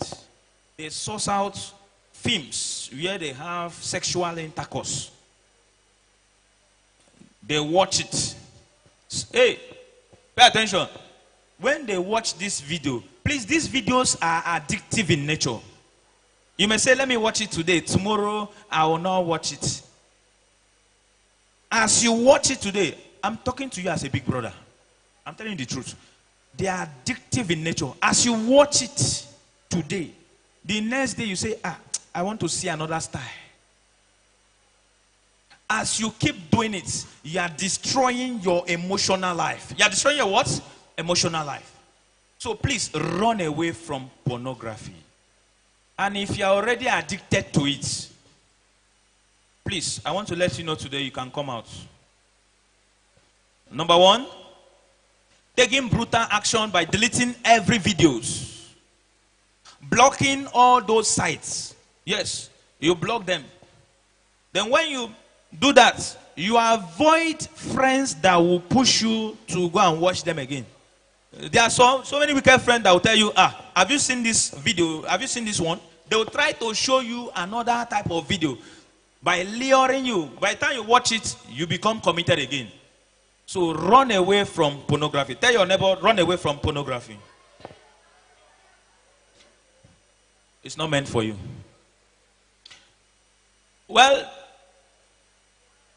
if you are reading your Bible, before we analyze this picture here, if you read the book of 1 Corinthians chapter 6, verse 18, it says, flee from sexual immorality. Flee from what? Okay? Flee fornication. Every sin that a man doeth is without the body. But he that committed fornication sinneth against his own body. Get the line again, no? Flee fornication. Every sin that a man doeth is without the body. But he that committed fornication sinneth against his own body. Just like what Mr. Okechukwu was telling us. You enjoy the temporal pleasure now. But the thing have eternal. It have forever consequence. It has forever devastation. Just like some of you here. I don't know how you read. Some people, they want to read. You see them relaxing very well. Crossing, some lie down. Just having bad posture. Just like, as if they don't care. They relax reading. That book will not enter. According to Daniel Amen, you can't enjoy pain and pleasure at the same time. If you want to be a good reader, you pass through the pain. You can't lie down on your bed and be reading chemistry. Who are you? You sleep. And the funny thing, you wake up the next day. When you wake up, you see the book on top of your head. Maybe you have devoured like 3 pages. You can't enjoy pain and pleasure at the same time. Please flee fornication. Tell your neighbor, flee fornication. Something that is some minutes, and you have internal consequences, such as STD. Such as what? STD. You think it's easy to cure STD? I know how many people that have come to my business place. They were like, sir, I've suffered this STD. In fact, I'm no longer urinating urine again. What I'm urinating now is milky urine. You hear different kind of symptoms that are devastating. Fornication can lead to sexually transmitted diseases, such as syphilis. Such as what? Syphilis, gonorrhea, staphylococcus. All these are consequences of fornication, and they are internal. How are they internal? If an STI is prolonged, if it's not treated effectively and is prolonged, it can affect the liver, it can affect the kidney. And you know who is kidney? Kidney is the chief organ of osmoregulation, the chief organ of excretion. Without kidney, you will not be sweating. If your kidney is bad, you will not know when to drink water. You don't know when you are thirsty because the kidney is not functioning. It controls the internal maintenance, the maintenance of a fairly internal environment. We call it osmoregulation. We call it what? Osmoregulation. So please, aside from that, you are destroying your organ. When you start fornicating now, by the time in future that you are going to get married, you will see it as nothing. The man will not be functional again. You hear men having what they call low sperm count. What they call what? Low sperm count. It's as a result of their past life. So when you hear temporal enjoyment, internal consequences, please, we are not joking about it. Nobody is joking with you. We are telling you what you will encounter or you are going to pass through as a masculine. So that picture they gave us that you saw there, you see a message there. They said, you see that beautiful car, very wonderful. Will you like to destroy that car, cause damage to the car? Just willingly. You just come out and see a wonderful car like that and destroy it. No. Or being compelled by friends. Friends will compel you and tell you, come, let's destroy this car. That is the same way your body is. Your body is not a temple of experiment. Your body is not a quantitative analysis. Your body is not meant for testing. This your body is unique. If you keep it well, eat good food, drink good water, you see the body functioning. Are you following? So that's why you see, will you destroy this car because you feel like? Will you do that? No, it's very beautiful. Or because someone made you feel like. You heard him saying it. Come. There's discussion that used to go on within boys. Please, boys, listen. When you are within your peer group, you see your friends telling you, come, have you do it? You say, no, now why will I do that? It's against God. It's against my body system. And you see your friend telling you, they will start laughing.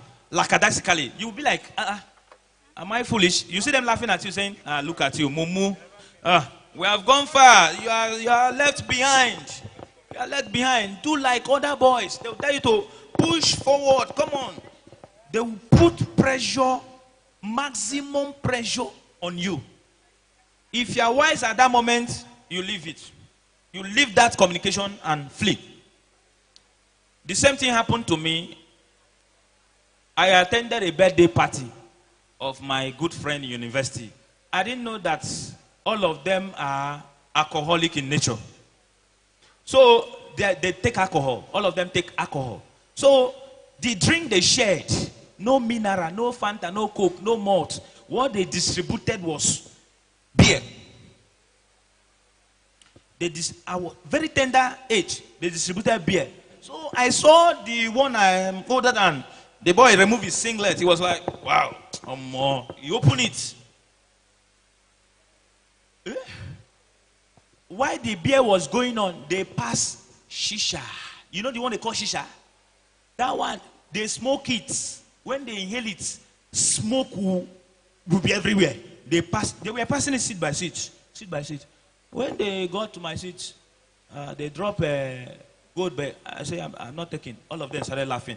That laugh is an intimidation laugh. That laugh is to compel you. That laugh is to fight you.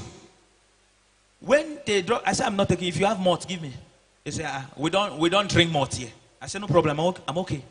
They pass shisha. While they were passing the shisha, I cited it from afar. I said, look at these people. Me that I read book. I read carbon and its compound. I learned that carbonation of the heart. When you carbonate the heart, your heart will be painted black. When you smoke, you are carbonating the heart. Are you following? When the heart is carbonated, to decarbonize it is death.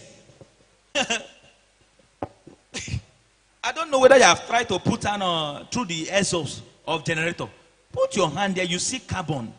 Carbon is a very dangerous element. At the same time, it's good element. Because carbon is having allotrope. We have carbon of diamond and graphite. We have carbon of carbon soot, charcoal, and others. So, stand firm. Don't let anybody push you to the wall. Tell your neighbor, don't let anybody push you to the wall. Come on, boys. If you are having a wrong peer group, please, after this meeting, if you love yourself, break from that cycle. Because they can push you. Break from that cycle. So very quickly, that's the picture. Next slide. Sexual immorality is often a temporal decision. You have seen it. With permanent consequences. You do it within some minutes. They push you. They laugh at you. They tell you are mumu. You are not living the life other boys are living. In fact, they will start calling you woman. They say you are a girl. Come on, get out from here. When boys are gathering, you shouldn't be here. They start talking down on your gender. Please don't listen. I'm talking to you as a big brother. Don't listen to them. Why? Assuming it's not having permanent. You don't know permanent? Permanent is irreversible. Is what? You cannot reverse it. So think, hey, nobody is begging you here. Think with your brain. You have brain. You have medulla oblongata. You have the hind brain, the forebrain. You can think very well. I love a man called Dr. Solomon Benkasin, the man that wrote Think and Take the Risk. He wrote Think and Think Big. Very good. The beautiful picture. The big picture. Very well. The man said before he would take any decision in this life, please take this from me. If you can write this down, you will solve many problems in this life. There are 4 steps. Before you take any decision, you don't know who to meet. You don't know what to do. This decision have been very hectic, tedious. You don't know what to do. There are 4 steps. Number 1, what is the best thing that will happen if I do it? Hear me very well. Number 1, what is the best thing that will happen if I do it? Number 2, what is the worst thing that will happen if I do it? I said number 1 is, what is the best thing that will happen if I do it? Number 2, what is the worst thing that will happen if I do it? Number 3, what is the best thing that will happen if I did not do it? I loved you. Good boy. The first one, what is the worst thing that will happen if I did not do it? They are pushing you. Let's go. You are not a man. Do like a man. Then you start the analysis. What's the best thing that will happen if I do it? The best thing that will happen if I do it is that I will enjoy the pleasure. I will enjoy the 3-minute pleasure. I will feel among. Hey, when they are saying, man, oh, they will give you name. They will change your name. Because you are among. You will feel among now because you did it. That's the best thing that will happen. Okay. What is the worst thing that will happen if you did not do it? The worst thing that will happen, the worst they can do is that they will call you, come on, get out. You are a female. You are not a man. You are not a man, my friend. You are not a man. See the way you are doing. See the legs, leg like a woman own. You are not a man. They will go against you. Do you understand? Then the other part of it, what is the best thing that will happen if you do not do it? The best thing that will happen if you do not do it, you avoid permanent consequences. You avoid HIV and AIDS. You avoid STI. I mean syphilis, gonorrhea, staphylococcus, cocosi. You avoid all these devilish and dangerous diseases. Are you following? You would like to avoid that. You can see that point is heavy. So, they are giving me sign. All right. What is the worst thing that will happen if you did not do it? Oh yeah, check it. The worst thing that will happen if I did not do it. There is no worst thing that will happen if I do not do it. I'll remain myself. I'll be fine. Maybe I will not have them again as friends. To hell with them. So think about that. With these 4 analyses, we call it best worst analysis, according to Ben Carson, Solomon Ben Carson. Best worst analysis. With these 4 analyses, you can decide anything without involving any adults. You can decide anything. You analyze everything step by step. So very quickly, the next line, sexual immorality is, okay, we're defining it, is sex before marriage. You have been asking, all this sexual immorality we are singing since, what is sexual immorality? Sexual is coming from sex. Immorality, something that is not moral. Is not good. You are not up to. How can you feed a newborn baby with yam and red oil? You want to kill the baby? And that answers the question. Somebody seated here may be asking, I know you are all aware of that. Mr. Olovo, okay, when is the best time to date? When should we start dating?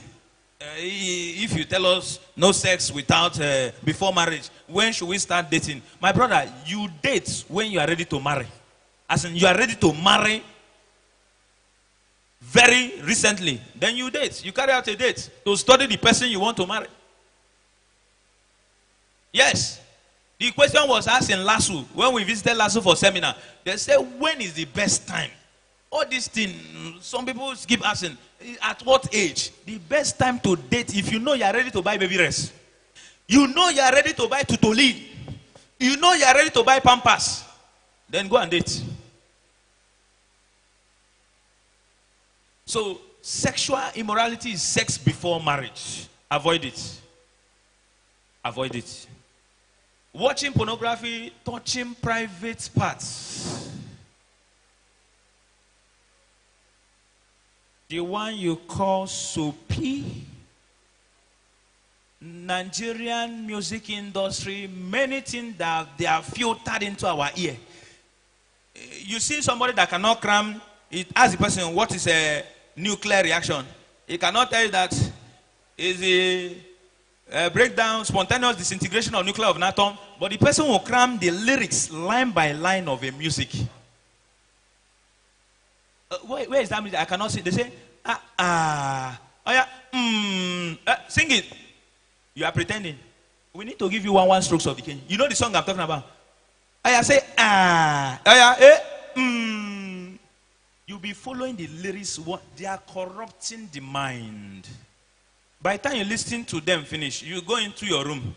You want to do what Naira Marley said. When you get into the room, you start shouting, your body will shout, You start following. So, and what leads to this touching of private parties when you are idle? They said, an idle man is what? I can't hear you. An idle man is what? Idle mind is what? Devil's workshop. When you are idle, you are not busy. At your leisure time, you are not doing anything. You can pick your mathematics and solve. It cannot kill you. You pick book and read. Or you watch educative films. It's not all films that are corrupt. There are some that are educational. Are you following? So you equip your mind constantly. Constantly. Don't let the mind to have any vacuum.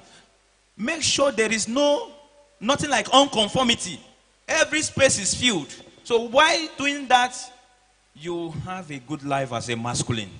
So listen to me today. You must avoid watching pornography. I told you what to do. Delete it. If that phone is going to lead you to download it again, let the phone go. Sending or receiving sexual naked pictures or messages. This one is everywhere, is rampant.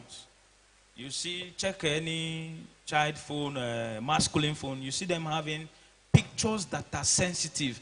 Pictures of females that are exposing the parts. I told you that you have libido. What do I mean by libido?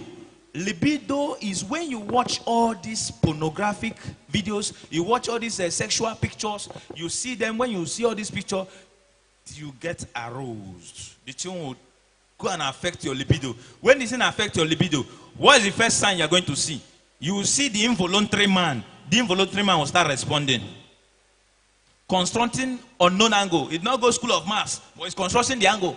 From 20 to 30, 30 to 35, 35, it keep increasing.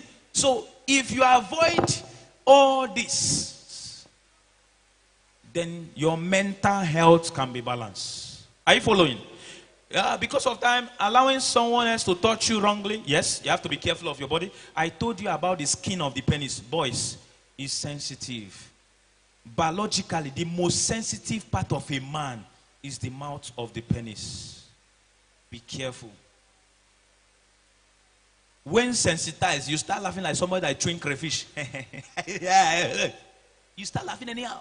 So, the skin there is sensitive. Is what? Sensitive. Know yourself. Know the chemistry of your body. Somebody come and touch your chest, the nipple, and you are laughing. Let there be boundary. Let there be what? Boundaries. As a young boy, as a young masculine growing up, have boundaries. People, you see friends playing rough play, coming to you, hey, they're touching you anyhow. So you stop them. You tell them, no, I disagree. So please take charge of your boundary. Have what we call good territoriality. You see lizard chasing another lizard. They don't want that lizard to be there. My brother, I cannot see two agama lizards on the same wall. Check. If you see a agama lizard, rainbow lizard chasing another rainbow lizard, it's maintaining territory. He don't want any other lizard to be there. He want to be the chairman. Are you following? So take boundary. Have boundary of yourselves. So you saw it, 1 Corinthians 6 verse 18. Flee from sexual what? Immorality. Not fight. It says your body is not for experiment. Okay? Your body is not for experiment. You are not proving manhood through sex. Many peer group, they use that as proof. They'll say, I went to university 100 level.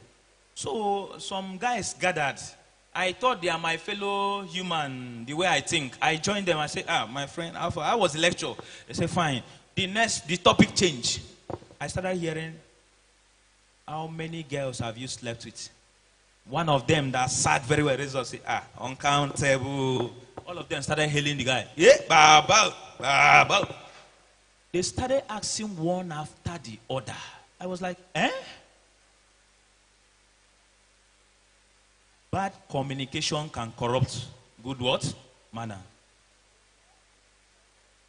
Birds of same feather flock what? Together. Hey, my grandmother told me, if oil touches this hand, the middle one, there is high probability that the oil will stain the other phalanges. Are you following? So avoid any negative peer group. That best friend that you like so much, maybe because he's fine or he says something funny, you can avoid that person if the person is not moving the same channel with you. Or else, you'll be corrupted. Yes, heat does not flow from colder body. Hear me now. Heat will never flow from colder body to hotter body. Heat will always flow from hotter body to what? Colder body. So avoid bad friends. Break that cycle. Form your own good cycle. I'm talking to you as a big brother. I love you and I wish you well. So that tomorrow you can also talk to another generation. From generation to generation to generation. Don't forget the word of Jen Lamarck. Jen Lamarck said, what you keep doing, keep existing. What you cease doing, stop existing. We call it the law of use and disuse. Law of what? Use and disuse. What you keep doing, keep existing. What you stop doing, stop existing. So take good U-turn now. All right. Next. We talked about that one. We'll talk about the consequences. STI I mentioned. Addiction, to get out. To get out from that addiction is very terrible. Check Bet Niger offices now, where they play Bet Niger.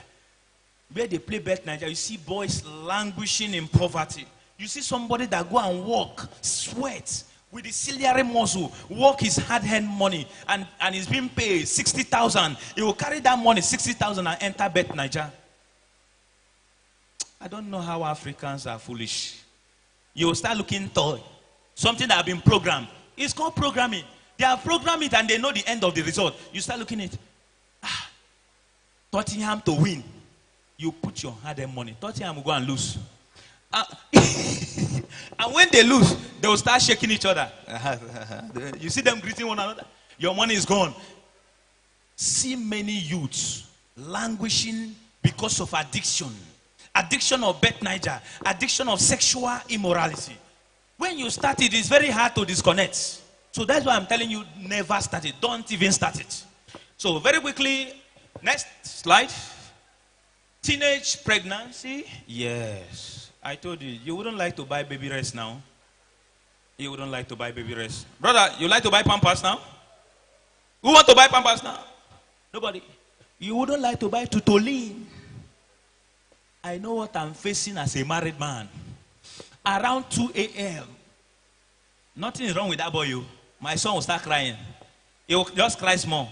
The next thing he will start laughing. Everybody must wake up. You wouldn't like at this stage of your life to start passing through this. It's fun, it's fun, but it's not fun for your age. There is time for everything. Loss of self-respect for yourself. The neighborhood will not regard you. When they have heard a story about you, you know, you hear that language. Oh my, don't curse. I believe I don't curse. In matter don't curse. Okay, if your matter have curse, they have seen you finish in the society. They don't regard you again. They don't regard you what? Again. Think about it. I'm talking to you as a big brother. Next point. Loss of focus in academics and everything. After you have disconnected, you want to now study chemistry. You want to now study when uranium-238, atomic number 92, breaks down to thorium-234, atomic number 90 plus helium particle 4 and 2. You want to tell us how they prove the John Dalton's atomic theory. It will not enter. By the time you start, you know what I'm talking. When somebody starts, you know how it feels. You start reading. When some element undergo, you look at the textbook. When some element undergo some spontaneous disintegration, you come back. You say, when some, you have lost focus because your mind is occupied. Your mind is what? Occupied. That's why we are talking to you. You heard from the first speaker. We left our various abode. We come to talk to you as a big brother. I love this meeting. We come to talk to you as a masculine. This is a specialization of gender meeting. We come here to discuss our matter. How to guide ourselves against these females. Even as you live here, as you are going home, you are going to see many of them. You see somebody dressed indecently. Remove your eyes. When you have seen it, Jesus, don't look back or else you turn to salt. Some see it and look, Jesus, till you jam the cameraman. Learn how to control your eyes. Okay? Very quickly, a good example, the story of Joseph. Wonderful. He told us the story. Joseph flee. Joseph do what? Flee. There's action word there. Joseph did not walk. Joseph did not crawl. Joseph did not run. Joseph do what? He flee. My brother, that is the only way to escape. I was once a man-server in Catholic Church. So I was like, during our meeting, the altar server meeting, I asked them a question. Why are we not having altar girls? Why are we not having much altar girls? It's because of temptation. Because of temptation. So, please be aware of that. Joseph flee. If he did not run, if Joseph did not flee, Joseph would have been a victim. We would have not been answering Joseph now. In fact, I would not even take him as my name. I will not take that name. Yes, now, I will answer name of adulterer, somebody that have committed fornication. When you see me, you say, what is the meaning of Joseph? And they say fornication. Yeah. But now, he gave us a good meaning of his name. Joseph flee. My brother, you are not understanding what I'm saying. You don't understand. When you grow up, you say, Mr. Olovo said this thing. No. Your body will start acting. You see what Potiphar's wife did? The woman unveiled herself. my brother, eh? You saw pointers. Who saw moving? Joseph did not waste time. If you waste time, the libido in you will be submerged. That is the mathematics. And once the libido is submerged, hey, they'll start the step. When they touch you, you smile like a crayfish. They say, how are you? You are smiling. The hand will start doing the job. So you need to escape. Don't even let the action to start. Escape. You run. When you see a place that is see something that is very erotic, remove your eyes. Don't look it again. Looking it again, you would like to go third time. By the time you know, you submit and sit down there and watch it. The message is clear. He didn't stay to explain. He didn't tell the woman, the Potiphar's wife, why are you doing this now? Wear your clothes back. I love Joseph. Joseph is not here for story. Joseph turned back. How many of you can do like that? Many students, what they like hearing now is everything about, sir, teach us about sex. Tell us about sex. Tell me how it's been done. Joseph did not waste time. He did not wait to explain. He ran what? Away. If you stay, you will fall. If you run, you will win. Very simple step. You understand English language? Oh, yeah, stay and watch it now. The libido, the orgasm within you will be conquered. When the orgasm within you is conquered, you submit. Whoever you are, even including myself, I'm still running for my life. I know how many I encounter. They say, wow, handsome man, I learned you can teach. I say, okay, thank you, I'm going somewhere. You use style. If the person don't want you to use that style, see, there are two types in this life. It's either there is a laissez-faire attitude or autocratic attitude. If the person don't want it in a fair ground, you use autocratic way. Please, will you stop this embarrassment? Don't be speaking from inside. Come out and talk. Sometimes being extrovert is good. Not you remain introvert and be smiling. Please now, no, Joe. Please. Do like Joseph. Do like what? Joseph. Run away from pornography. Tell your neighbor, run away from pornography. Run away from girls. I know somebody asked, Mr. Olovo, I should run away from my sister. Growing up, my mommy delivered a very, I don't know whether I'll call it wrong message. He said, Joseph, I said, ma, he said, as you are going to university, make sure you not touch any girl. And don't sit close to any girl. He said, if I sit close to any girl, I, Joseph, will be pregnant. But that message have weight. When you think about it, you have weight. We are not saying if you see girls, maybe as you are going, you see any female, you follow the other stream. So you sorry. It's a wisdom, it's an adage. Okay? So, run away from pornography, girls, bad music, videos, bad WhatsApp group, disengage from it. Please, practical ways to say no, have good friends. I told you, disconnect that cycle you're having, have a new cycle. 2, control what you watch. When you're watching a movie and it's getting to a certain stage, either you fast forward it, if you still want to watch the movie, or you let the movie go. Avoid dangerous situations. Don't stay alone. Yes, I told you. My brother, if you think you are strong, you are not strong. Libido made us selfless. We are not strong. We are not very strong. So when you see any situation that is lonely, please don't stay in a lonely place. If they are sending you message, go the message on time. Not when the day is dark and the road is lonely. You may encounter unfortunate human being that will change your libido. Please know today that you have libido. That libido can be affected if you did not flee like Joseph. Are you hearing me? Set personal boundaries. We talked about that. Have a good boundary. When somebody is crossing the red line, let the person know. Are you following? All right, next. Stay busy and focus. Do sports. Read.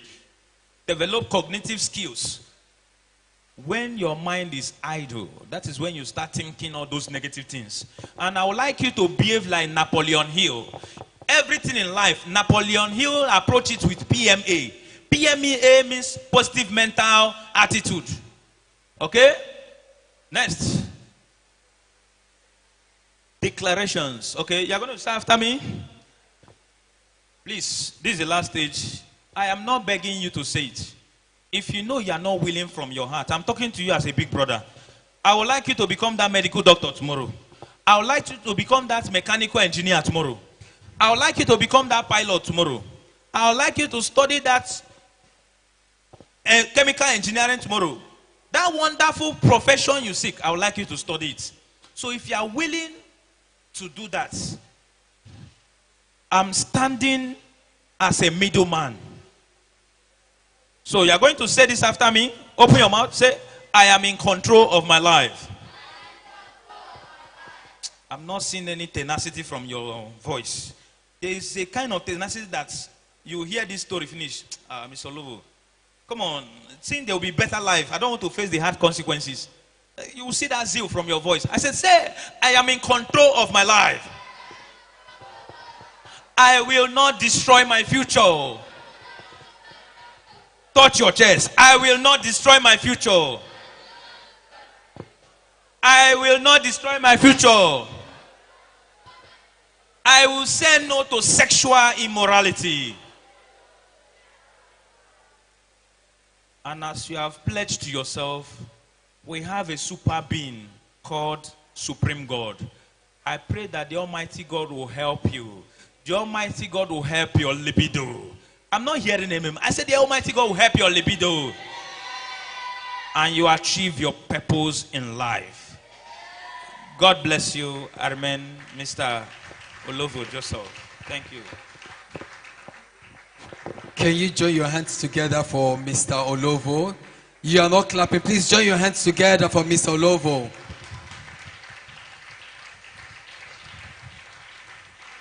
He said a word and he said, stand firm. Don't let anyone push you to the wall. Stand firm. Don't let anyone push you to the wall. Then the last affirmation is said. Who can say that? The last affirmation. The one you just said now. Without looking at your book. Without reading. Who can say the last affirmation? The last affirmation. Okay, let me hear you say something. I'll say no to sexual immorality. Yeah, from the beginning. Who can say the... Okay, there's someone over there. I'm coming. The last affirmation. Please close your book. I will say no to sexual immorality. It's not complete. It's not complete. Who else? Okay. I will not destroy my life. It's not complete. The complete affirmation. I'm coming. The complete affirmation. I'm in control of my life. I will not destroy my life. I will stay away from sexual intercourse, immorality. Please let's join our hands together. Let's join our hands together. Okay, at this part we're going to be having a little game, a fun game. As I said, our game is going to be between Team A and Team B. For now, Team B has what? 1 point, and Team A has 0 point. So I need someone from Team A and someone from Team B. Just one. Just one. Okay? Come out from Team A. Join your hands together for him. Please come out, you on orange. Okay, you. Don't worry. You from Team B. Yeah, come out. Please, let's join hands together. Let's join hands together. Please just stand here. And stand here.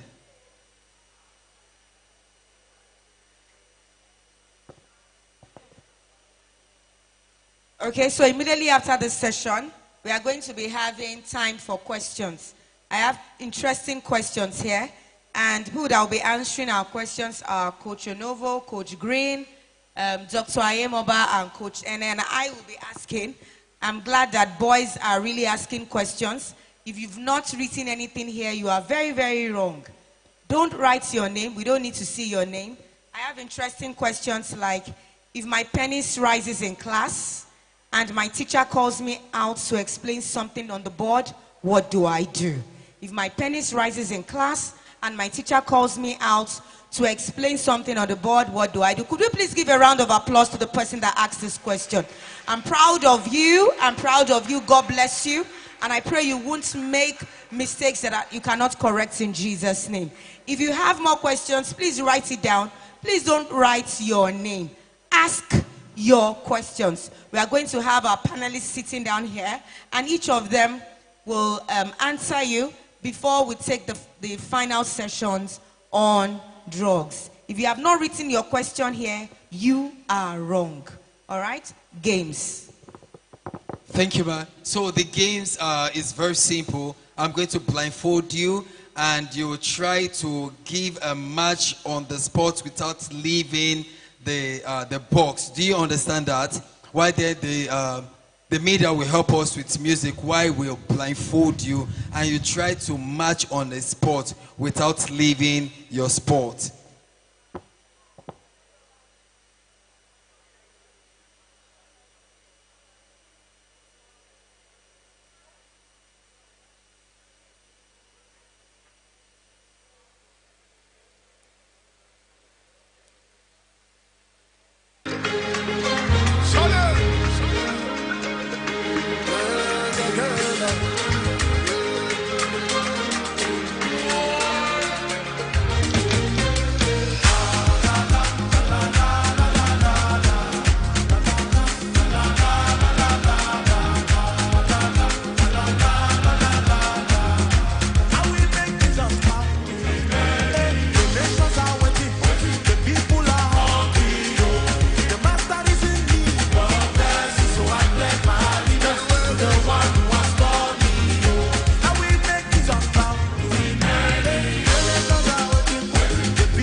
You're not singing.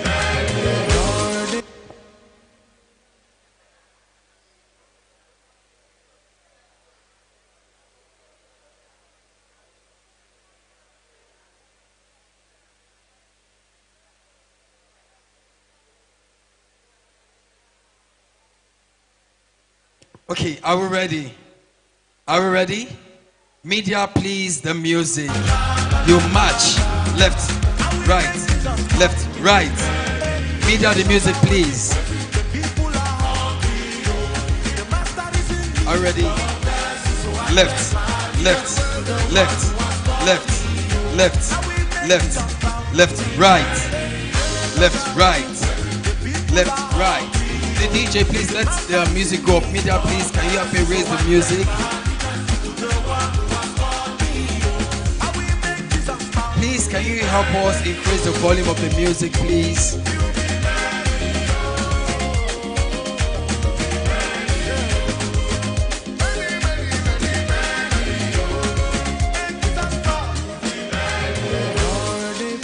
Please, can you help us increase the volume of the music, please? That's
hold it.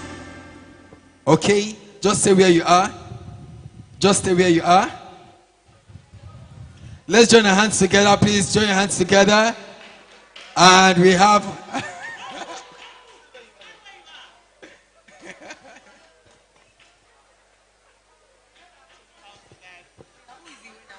Okay, as we all know, our winner is who? Team A. So now our scores is what?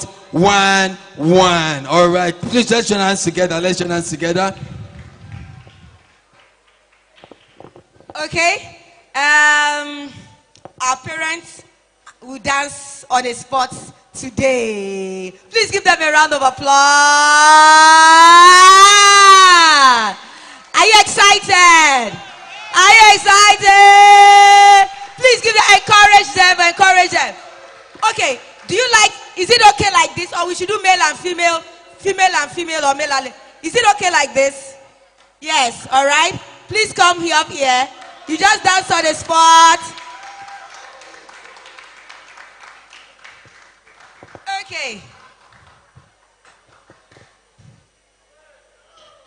Close your eyes.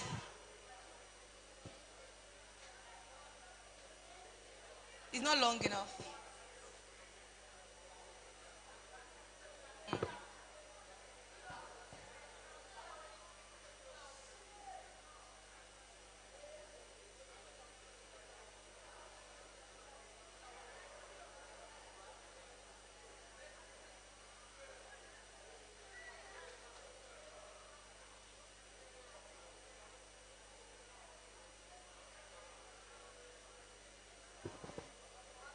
All right. Give him a round of applause, everybody. All right. DJ, are you ready? Please, DJ, you can start. So while we'll feel you.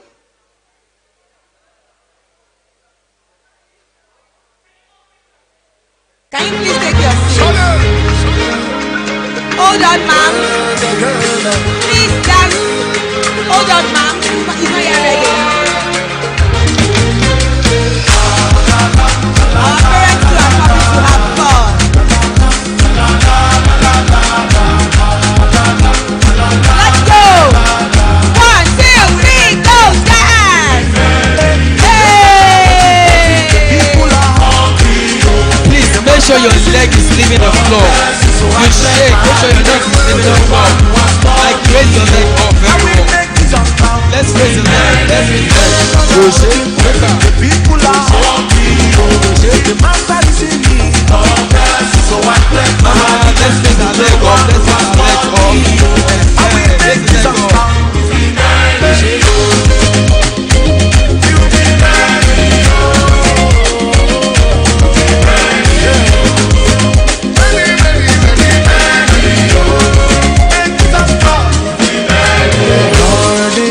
That you paid and the love that you showed and the prayer that you made.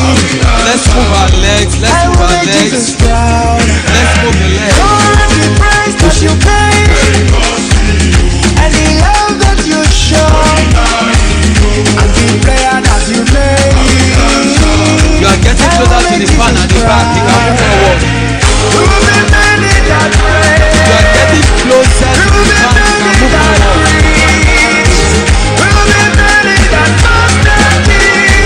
You are getting closer to the fan at the back. You can move forward.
Okay, thank you very much.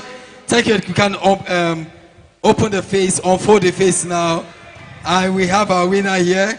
Unfold. My bro, where do you come? Please, let's join hands together.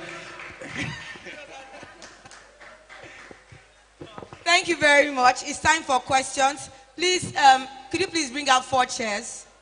4 chairs. 4 chairs.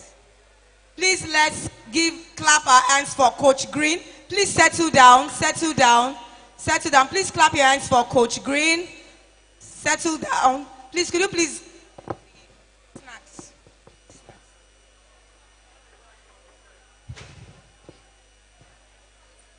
Could you please give it up for Coach Green? Coach Onovo, please sit down. Mrs. Ayemoba, Dr. Ayemoba, and Coach Ene. Please, are there boys outside? Coach Ene, please sit down. Please, if there are boys outside, could they please come in?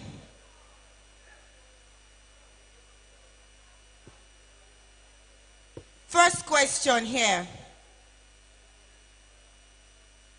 Please, are you ready? These seats are empty.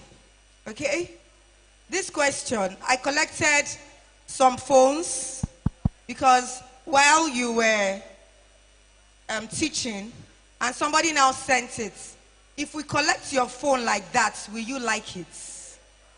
I collected a phone from a boy, and the boy sent a question. If we collect my phone like that, will I like it? Do you have anything to say to that, please? Do you understand? Hello, decorum. Please, quiet. Okay. During the teaching, a phone was collected from one of the students. So, and the student wrote back, if he, the student, collects the instructor's phone the same manner, will he or she like it? I think we need to let the person understand that collecting your phone is not harming you. Collecting your phone is for a purpose, so that you can pay attention. They are not collecting that phone forever. We collect it to avoid distraction, so that you can get the point, what the speaker is saying.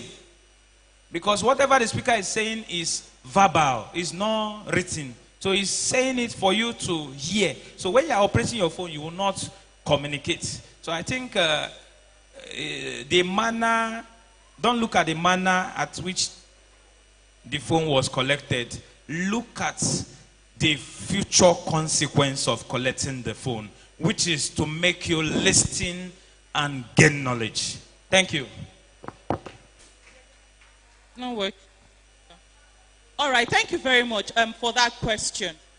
I want to make something clear. When Coach Green was facilitating, you were the one, Coach Green, you were telling them at what age their brain matures completely. Now, your brain as a teenager now is not fully mature. You can research it anywhere. You can ask these questions anywhere. We are here to help. We are not here to condemn you. Your brain is fully matured at 20 years and above. And for some, even at 20, it's fully mature. Now we have the frontal. The cortex here is helping you take right decisions. All right? Your prefrontal cortex helps you take good decisions, and it is not fully mature. This part is here. It's not fully mature. So you do what you do because your brain is not fully mature. But guess what? From seminars like this, you can actually help your brain. Using your phone in such a seminar, to me, is completely wrong. You are here to gain knowledge, and no knowledge is lost. Because I see many of you here today flying tomorrow. And you're going to be teaching with the errors you made in your life. So whosoever that person is, number one, I don't blame you for acting that way. All right, this is a safe and non-judgmental area. You have done what your brain asked you to do because your brain is not fully mature. And that's why we're here to talk to you. All right, so when that to happen, you can tell yourself, "Now me get you." So coordinate. All right, so if your phone was collected, we are very, very happy we did that for you because you will enjoy it tomorrow. Thank you. All right, another question. This question I asked the person, I read it earlier. If my penis rises in class and my teacher calls me out to explain something on the board and it is still rising, what should I do? If my penis rises in class and my teacher calls me out to explain something on the board and it is still rising, what should I do?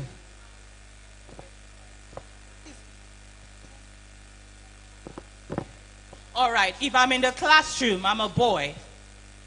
First thing to note, having erections is not wrong. It's not demonic. Having erections means that, okay, do you know what teenagehood is? Teenagehood is preparing you for what? For adulthood. So your bodies are preparing to enter the level of what? Maturity. The level of what? Adulthood. So if you're having an erection, it's not a bad thing at all. When it comes up in class, and at that point in time, your teacher is asking you to come to the board. Guy, you are not going anywhere.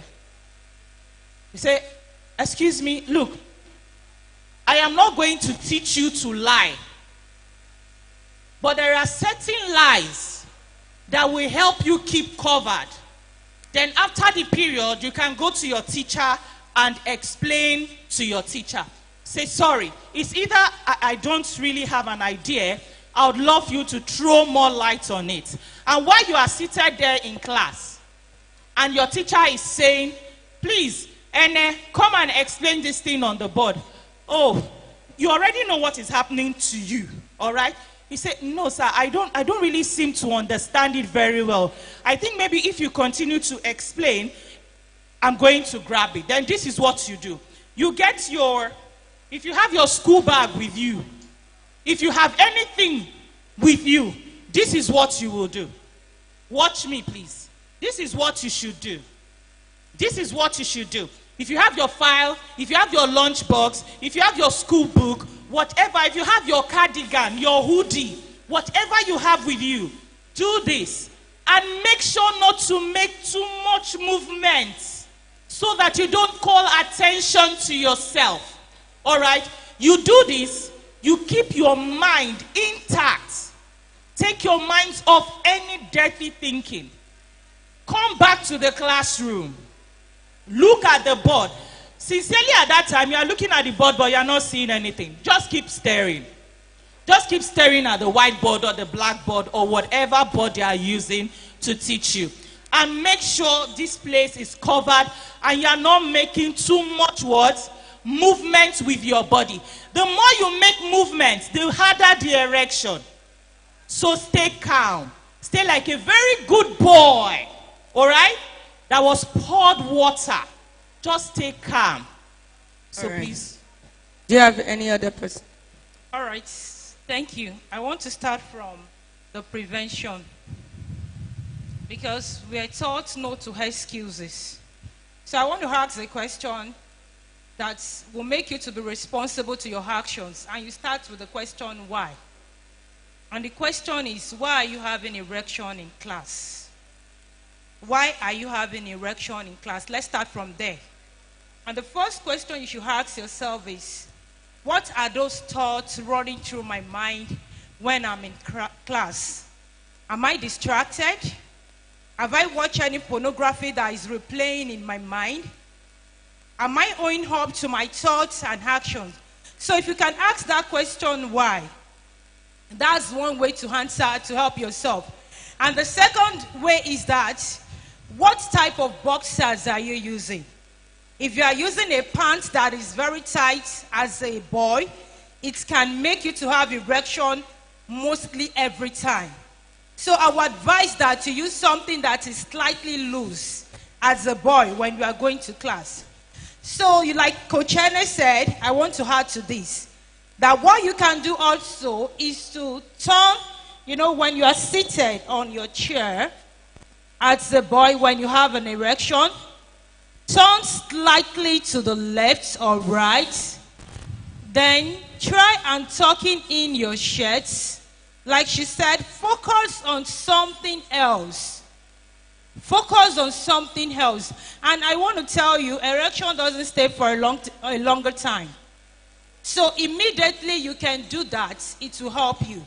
Then also, that is why you are here, to learn those things you need to do so that you will not be having erection in class. Let me tell you sincerely yours.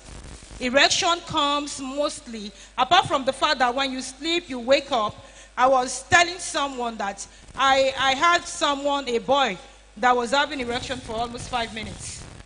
So I discovered that so many things are running through his mind. So I took my time to talk to the boy, and most of the time it's because you've exposed yourself to pornography. You've exposed yourself to groups that talks about something immoral.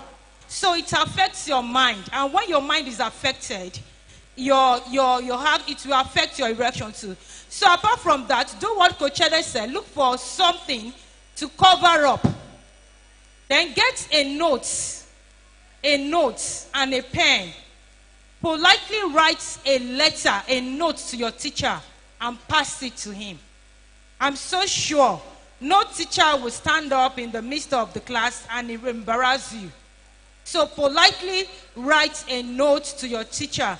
And also, I want to assure you that your parents too will be sensitized. Teachers too will be sensitized, so that they too can know how to help you when you are going through a lot. Thank you. Thank you very much, man. Coach Onovo, is it true that it's only when a boy watch something? Can it not be homo? Can it not be normal? Man, explain. Come on. This is a male question. You cannot have erection when you are participating in a class. Come on. Please, are you listening? I'm teaching organic chemistry. You are thinking inorganic chemistry. You are thinking sex. Come on, erection will come. You cannot have erection if you are busy. Is that it? Exactly. You cannot. Are you there? Please, are you listening or you are eating? And peradventure, if such occurs, please, the technique is delay, as she said. Delay yourself, try to protect the physical features. You are fine. And additionally, please, change your diet. Reduce the intake of unripe plantain. You need a little additional of sugar to balance the system. Diets can also cause excessive erection. Please participate in the class and there will not be an erection. Thank you, sir. Let me just quickly have this. If you are sitting with a female and that female is your crush, you can be having erection in class. So please change your seat. Just walk to your class teacher and tell your class teacher that you are not comfortable where you are seated. So change your seat. Thank you, sir. You want to say something? Okay. All right. So change your seat. Tell your neighbor, say change your seat. If you are sitting with your crush, change your seat. Wow. My friends want me to be gay. What do I do? Coach Green. My friends want me to be gay. What do I do? Please sit down. Please sit down. We are here to trash these things. Please. Okay, listen up. The question said, my friends want me to be gay. What do I do? Wow. What an interesting question. Okay, let me just go straight to the point. In the beginning, that is in the creation story, was it Adam and Steve that God created, or Adam and Eve? Was it Adam and Steve God created, or Adam and Eve? It's a question. Adam and Eve, right? So your friend wants you to be gay. And I told you that when you do something because your friend told you to do that, that means they hold the remote control of your life. You are not in charge of your what? Your life. It simply means you are living your life based on your friends. So now, is your friend the one that is controlling you? Then it shows that that friend is not a good friend. It's not a good friend. You should change that friend, because being a gay is wrong. Why not your friend push you to become somebody better in life? Why is it always towards the negative thing? So take back the remote control of your life. Don't let your friend decide who you are going to be. Stand your ground. Know who you are. You are a boy for a reason. Is that clear? So, being a gay is wrong. You should not have sexual feeling for your fellow boy. Is that clear? Thank you. Okay, very quickly. There is never smoke. Please be calm. There is never smoke without fire. If you are a male, behave like a male. You cannot be a male and your work is different. When they call you, how can I? You are giving body to the motion. When they ask you, can I have your book? Then instead of speaking like a male, you say, you have started acting it. So you can't look at me and my fellow man, Mr. Martin, will meet me and say, Mr. Ologo, come and join us to be a gay. My eye self, only my eye, is a non-gay eye. So act like a man if you're a man. Simple. Thank you. All right, thank you. To that person that asked that question, thank you so much. It shows you don't want to be a gay. But I want to tell you that that friend that is trying to lure you to be a gay might be going through psychological disorder. And it might need a medical attention. So I also want to advise that when you notice such, advise your friend also that he needs to see a doctor. He needs to see a psychologist that can help him out of it. Because sometimes those people that are gay, not because they actually wanted to be gay, but there is an hormonal imbalance in them. There is a psychological disorder that is affecting them. So like he said, please say no. Because there is, we've been taught that there is no to what? Excuses. Thank you so much. All right, thank you very much, ma. I just want to add something very little. When Coach Green was here, he mentioned something about boundaries. Young men, I need your full attention. We are not negotiating. All right? I'm not going to beg you. We are not negotiating. You know why? You need these information whether you like it or not. All right? He mentioned boundaries. It's only an intentional teenager that creates boundaries. It's only a teenager with values, core values, that does what? I didn't say build walls. I said create values around you. Coach Onovo said something. He said, look at me. Can Martins come and meet me that Oga let us do gay? That only his eyes. I'm not asking you to go and gym. But I'm asking you to gym values. What are your standards? There's a way people will see me now. They can't come and tell me rubbish. Because they've been studying me, they understand me, they know that I have values. They just come meet me up and say, I love you, let's be lesbians. They can't. Because what? I have set values around me. They know there are certain discussions they can't bring close to me. That's what makes you an intentional what? Teenager. A teen, outstanding, an outstanding teenager. So build values. Core values. If you don't have anyone, start building it. Look, you cannot be exceptional when you follow the crowd. No way. So be an exceptional teenager by building values and let everyone around you know who you are. Thank you. Thank you very much, ma'am. Thank you. How do you avoid fornication as a young boy? What if some people plan to get married? Do they avoid fornication, or do they lose their virginity before they get married? Okay, how do you avoid fornication as a young boy? The men will answer this question first. How do you avoid fornication as a young boy? What if some people plan to get married? Do they avoid fornication, or do they avoid losing their virginity before they get married? You understand this question, Coach Green? Okay, Coach Onovo. Wow. Intelligent question indeed. We highlighted it earlier. Let me remind you. You can avoid fornication by not, as you are now, by not going to lonely places, by not having friends that are weird, friends that are strange.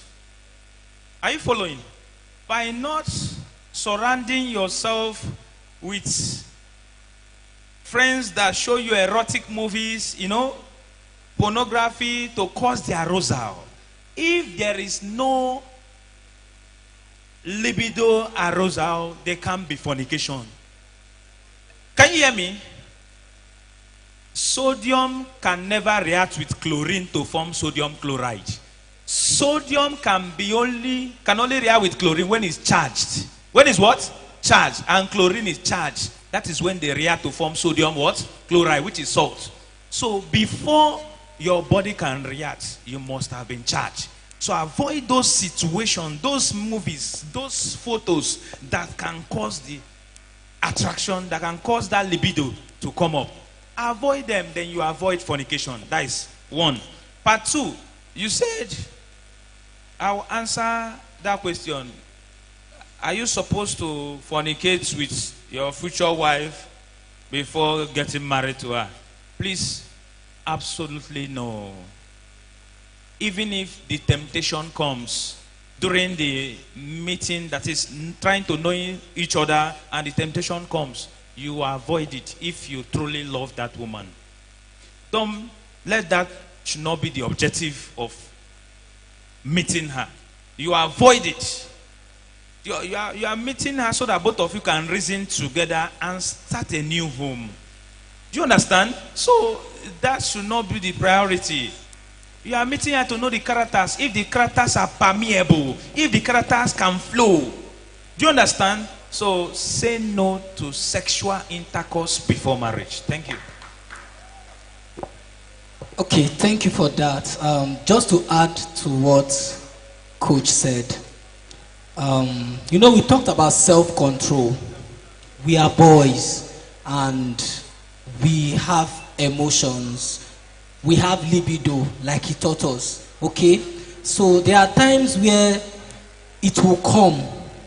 But the question is, you are to control yourself. You are to talk to yourself. Your emotions should not control you. You are to control your what? Your emotions. See, Coach said there is a time for everything. A time will come when you get married, you will be running away from sex. Do you get that?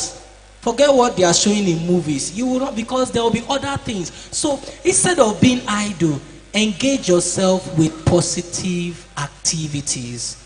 All right? And when that urge comes, you control yourself. Tell your body, I am in charge of you. Oh yeah, let's do something else. Let me pick a book. Let me solve mathematics. Let me do this. Do you get that? Thank you. Thank you so much, Coach Green. I just want to come in the angle of scripture. And I'm coming from Hebrews chapter 13, verse 4. And it says, marriage is honorable in all, the bed undefiled. And I want to come from the angle of Psalm 119, verse 11. It says, thy word have I hid in my heart, that I may not sin against thee. What is that word? The word you've heard today. Keep it in your heart. The word you are hearing in your fellowship, in your different religious places. Keep it in your heart. When you keep those words in your heart, I'm telling you sincerely yours, when you are about to sin, it will ring in your mind and you will stop it. So, tell your neighbor, stop. Say stop to your neighbor. Stop. Thank you. Okay, final question before we move on to the next short session. I find this question necessary. My friends are smoking, and I'm telling them to stop, but they don't want to hear. They are even taking you as a bad friend. What can I do? If you don't leave them, even...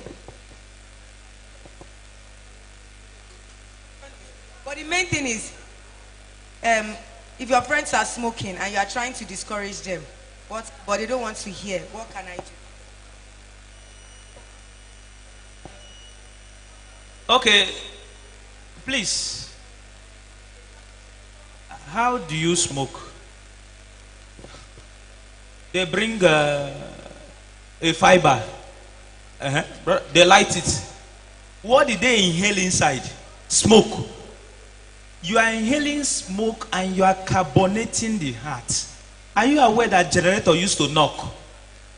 Generator knock as a result of incomplete combustion of fuel.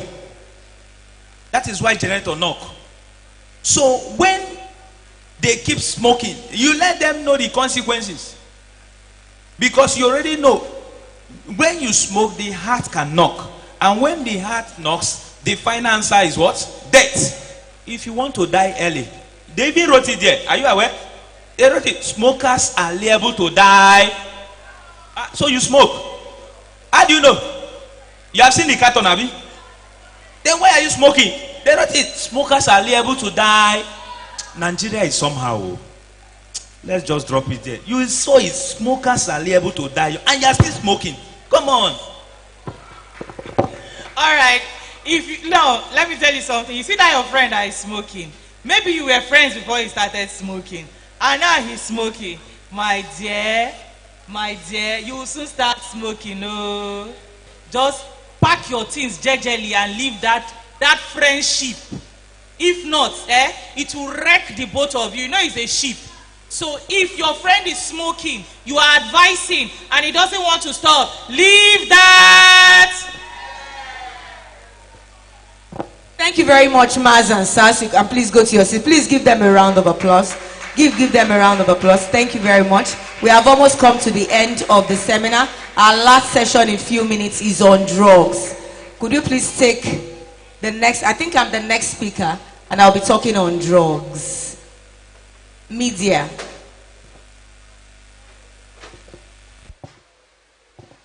Educator, author, team coach, and the director.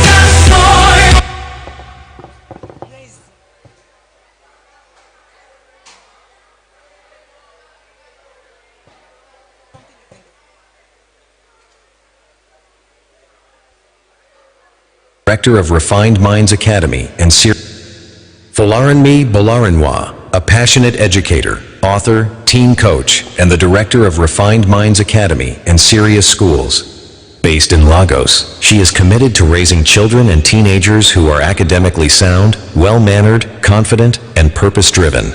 Through Refined Minds Academy, she teaches etiquette, character development, leadership, personal hygiene, emotional intelligence, financial literacy, and social refinement.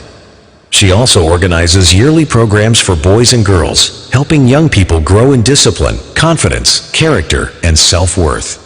Folaranmi is also an author of books on manners and character development, and through seminars, conferences, podcasts, and school programs, She continues to shape the next generation with wisdom and godly values. Her mission is simple: to raise refined, responsible, and impactful children and teenagers. Please welcome Folaranmi Bolarinwa. Please clap for me. Thank you very much. The video, please.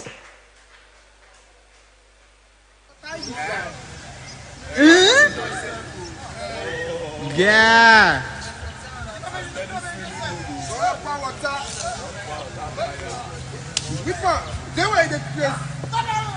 All right.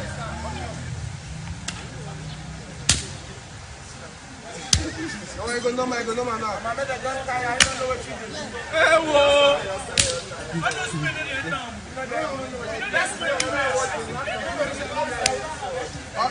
Not be by beating. Sam. Not be to beat her.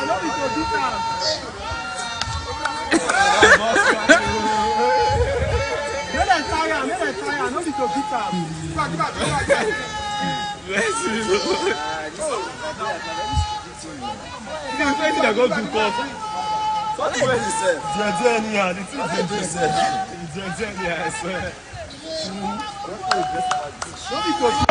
Jesus! Kolos! Beware of Kolos! Lord Jesus! Beware of Kolos! Help me! Jesus! Holy Ghost! Jesus help me! Jesus have helped me! Jesus has surrendered! Jesus have helped me! Blood of Jesus! Show me help! Blood of Jesus! Help me! Jesus help me! Blood of Jesus!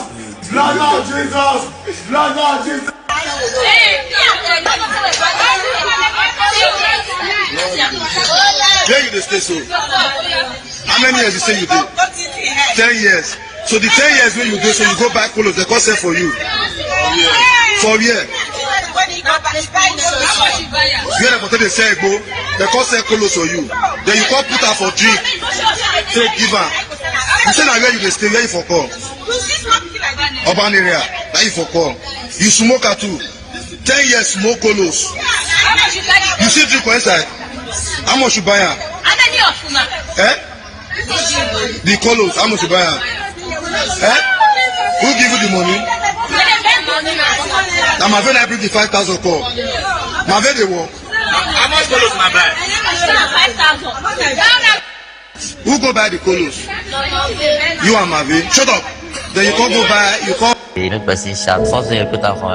parents know what you do for Lagos. Honestly, my brother, no. I swear, no. I pray God will release me from this shit before they even know about it. Then just surrounding the lifestyle of drug use, you may end up robbing. Anything where it's when you want to say once more, you go there, go carry around. If you in a mix of people, something lost and also now you carry around. And that's in a robbery, and you know do I'm called serious drug. Where you stay now? I stay sugar here. I've been here now for like 8 years. I believe things go turn around for good. You better stay out of drug. Drug no good. See me, I get many things when I do for handwork. When we say keep me busy, keep my family okay. But say I'm drug, don't come out for man. By the grace of God, I will never go back to the drug if God will get me out of this mess. I want to stop. When I found drugs, thought maybe it was easy for me, but then right now, the only thing I'm really concerned about is the fact I'm getting wicked. I don't like that because I'm not wicked. It's making me hard. I still want to be a child, and I still miss my daddy. I'm Omega Edo Favor. I'm from Benue State. My mom's from Benin. I'll be 27 and 29 of this month. I dropped out from Covenant University. They did a drug test sometime like that, and I tested positive to marijuana, so I dropped out. Nobody really made me smoke. I remember at 100 level, when people were like, oh, they want to pop tramadol. Or like, oh, me, I've been taking it since I was 9. I can't say peer pressure. I went to 4 different universities. From Covenant, I went back to a diploma in Unilag. From there, I went to Western Delta University in Nogara, then after National Open University. Is there a reason behind this? I always run away. I don't think it was drugs that was the problem. I always had emotional problems. So now that I think about it, I was just feeling. After 2003, I went to Nigerian Institute of Hospitality and Tourism. I have a degree in catering. I've been to 4 rehabs. I was at NDLA in Enugu. Then I went to Uselu in Benin. I went to Elpida in Port Harcourt. From Elpida, I went to 180 degrees in Port Harcourt. What do you think is a major factor of your relapse? Me. Now, let's imagine you'd be going to the rehab today. What do you think makes this one different from the other rehabs? I did not suffer before I went to those rehabs. I went from my father's house. People stop, people don't kill yourself, but now she woke me up to get money for food. when you saw me. I'm not supposed to be crying. It's just that if you didn't go through it, like vigorously. Number one, when they are laughing at you, it will still be getting to you. They used to call me, they don't call me here. But if I beg them for 500, they're like, no, you want to collect my money. If they beg to come and like, you don't have you want to beg. Stop begging, no and fuck. I need couples and I want my family to know that you did not try in vain. If what they did didn't work, I won't be talking like this. I mean, it's all those imputes. I came to Lagos. I came to my boyfriend. We broke up and I didn't want to go back home like that. Then I found Suri there and voila. I used to Banku, Smoley and Kana. How do you get money to get these things? I don't know if you saw me talking to one guy. I was begging him for bread, not giving me one thing. This is the monster I made. I was angry. I thought I was punishing my dad. Like, it's always church, school. So when I had the opportunity to be free, I broke out. And then I always give for love in all the wrong places. Dangers of drug use. Sexual promiscuity because you must survive. Sometimes you sign a fresh word for begging. The one I hate the most is when they laugh at me. I like Bako, Nigbana. But it's the most I did it to myself. Don't start. Don't let them whine. There's nothing there. No poor body. How best would you love to rebuild your life? Cooking. Let me tell you, see my journal. I write all my bad experiences. It might not be the best person to give advice, but it's like your worstest moment that God likes to brag and show himself in your life. Because nobody else can do it like he does. First slide, please. Do you all understand? The examples you saw, do you like their kind of life? Read, everybody. Louder. Louder. I'd like to hear your deep voices. Things boys need to know about drugs. Thank you. First slide. I'll be very fast. Number one, not everybody is doing it.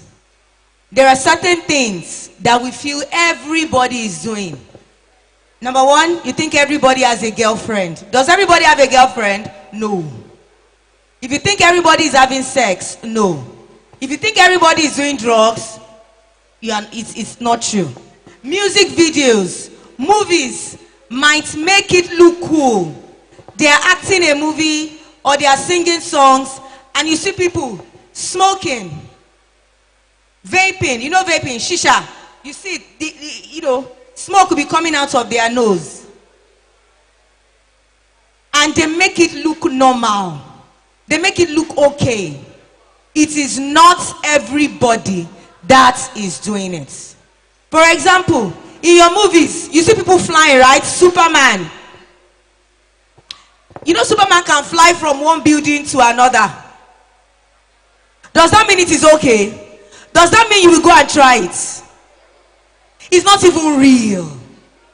But you are seeing it. You know these things. By the time you get to see it every day, if you are not careful, that is why some children, even at home, they've watched Superman, they've watched all kind of movies. You see them wanting to jump from one chair to another, and at the end of the day, they hit their head. And that is why you should be careful of what you watch. Be careful of the movies you watch. Be careful of the music videos you watch. Because by the time you watch them over and over again, you begin to think it's normal. You begin to think everybody is doing it. I've come to tell you today, not everybody is doing it. And I want you to make a decision that not everybody is doing it. I even want to let you know that the majority of people not doing it are more than the people doing it. The thing is just that the people that are doing it are loud. They are loud. So I want to charge you today. Stand and say you are not doing drugs. Let people know. Once they know, they will even come and meet you. Let them know you for who you are. Let them know that you are saying no to premarital sex. It's because majority of the people, it seems as if everybody is doing it because the people you see. So, be loud about your saying no. When you are loud about it, you won't even go where they are doing it. Next slide, please. Not everyone is doing it. Next slide.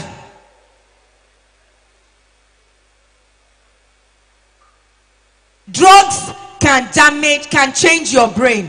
Your brain is still growing. Drugs can damage your brain. Please, I need you to listen to me. Drugs can change your brain, damage your brain. Your brain is still developing. We've heard very well that our brain is still developing till we get to our 20s.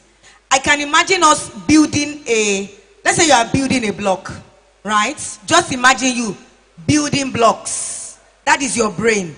Your brain is developing because of the food you eat, your exercises, your age, and all of a sudden you blow a breeze on the blocks and it scatters. That is how drugs can damage your brain. That is how drugs, it will scatter everything. The way you think, the way you reason, everything changes. Everything. It's so bad that, so you can see that boy, he was naked. He was naked already. He did not even know he was naked. They were hitting him. He did not even feel he was being hit. Did you listen to that girl? 4 schools. 4. The first one, the second one, the third one, the fourth one. According to her story, she did not even graduate from any school. That is what drugs does to you. Drugs damages everything. It's so bad that every naira you have goes on drugs. Every naira. Read, everybody. Louder. It has been normalized, right? It seems it's as if everybody is doing it. You know, like I said earlier on, once you see everybody doing it, you think it's okay. It's not okay. And how do you know whether something has alcohol or not? When you buy it somewhere, you see it, you check. You know, whenever you want to buy something, some things are written on it, right? They'll write alcohol, 10%. 40%, 50%, 100%. Once your friend calls you, tell the person no. I want to ask you, is no a complete sentence or an incomplete sentence? It is what? Incomplete. No is a complete sentence. So you don't even need to bargain. You don't need to explain. No is no. Tell your neighbor, say no. Say no. I'm good. If someone offers you a drink, remember, I'm good is a complete sentence. No is also a complete sentence. Next slide, please. I want us to leave here soon. Next slide, please. Pills aren't always safe. Sometimes it comes in form of pills. You know pills like paracetamol. Whatever your doctor does not give you. If it is your friend that gives you, will you take it? Will you take it? Please answer me. Will you take it? No. If a pill doesn't come from a medical doctor specifically for you, it is not safe to take. Your body is valuable. Do not take chances by harming it. You are here today because we know that you are going to go far in life. Some of you might have finished secondary school. Some of you are still in secondary school. We've had people that, you know, started taking drugs in the university. Maybe they were cajoled. It's nothing. You can take it. It's so bad that maybe you are reading. You are reading and your head is hot. If you are reading and your head is hot, there is one thing that you need to do. Let me even give you. A, sleep. B, take a pill. You are reading, your head is hot. Oh, it looks as if your head wants to blow. You have 2 options. To read or to take a pill. Which one will you do? To sleep or to take a pill? Which one will you do? Sleep. Sleep. You don't need anything. They'll tell you if you take it, you calm down. You calm down and later you will somersault. Next slide, please. Saying no is not awkward. It is a complete sentence. Saying no is actually very cool. Next slide. Real friends won't pressure you. A real friend respects your choices and encourages you to do what is right. 90% of the time, your friend will bring it to you, or someone that knows your friend, or someone that knows you with a friend. And they come in different types. So sometimes they come in sachet. How many of you know those ones that come in sachet? You know those ones that come in sachet, right? Once they tell you that it's nothing now, Coach Onova, how will they say itself? Now it's nothing. Just try one. Small, small. Small, small. We know them, right? We know those ones. I brought some here. Do you want to see? You check. They'll just say you should pop. Yeah, you tear the sachet. One pop. If you have a friend like that, what did Coach Onovo say you should do?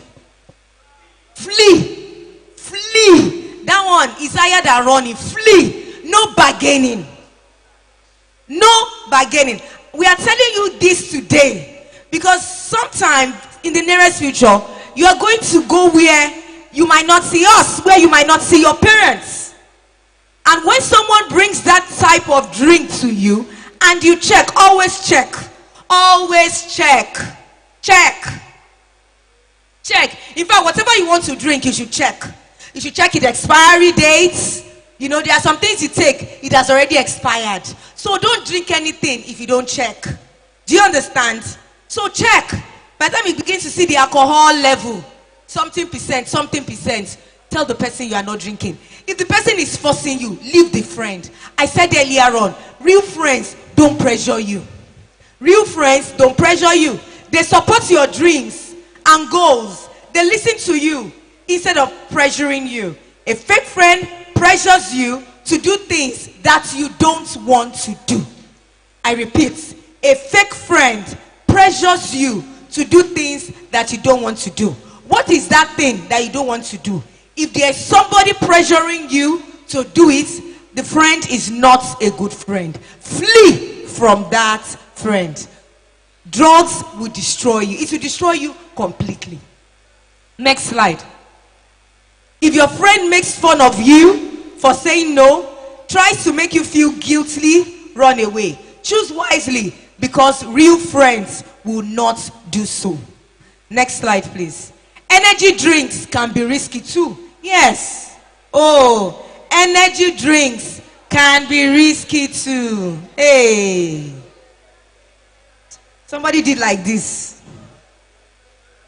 Say it loud, everybody. Energy drinks might look cool, but they are not worth the risk. Your brain and body will thank you if you skip them. What do you need energy drinks for? What do you need energy drinks for? Some people say they need it to get strong. Nowadays, if you look at the news properly, there is a high rate of kidney diseases. A high rate of so many diseases. These drinks cost them. What is the best drink? I can't hear you. Let me tell you something. I bring you good news today. It is very cool to take water. Don't be ashamed of it. You are going to live here. As you grow older, you might be in places where everybody is taking things that is not water. It is okay to say what? It is okay to say what? No. It is very, don't be shy. Don't be ashamed of it. If someone offers you something that is not right with your values, you do what? You say no. Energy drinks are risky too. Not all drugs comes in bottles or needles. Some are inhalants. That's what Coach Onovo was calling shisha. They also call it vaping, right? The smell is nice, strawberry. When you enter a place, you know, it's nice, it smells nice. They will not tell you to try it. First and foremost, what are you even doing there?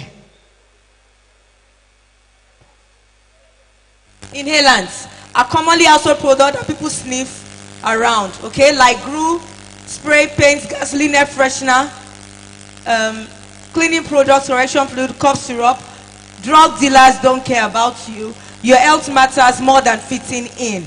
Your health matters more than fitting in. 90% of the time is because boys want to fit in. You don't want people to see you as you are not cool. Your dressing is because you want to fit in. You sag because you want to fit in.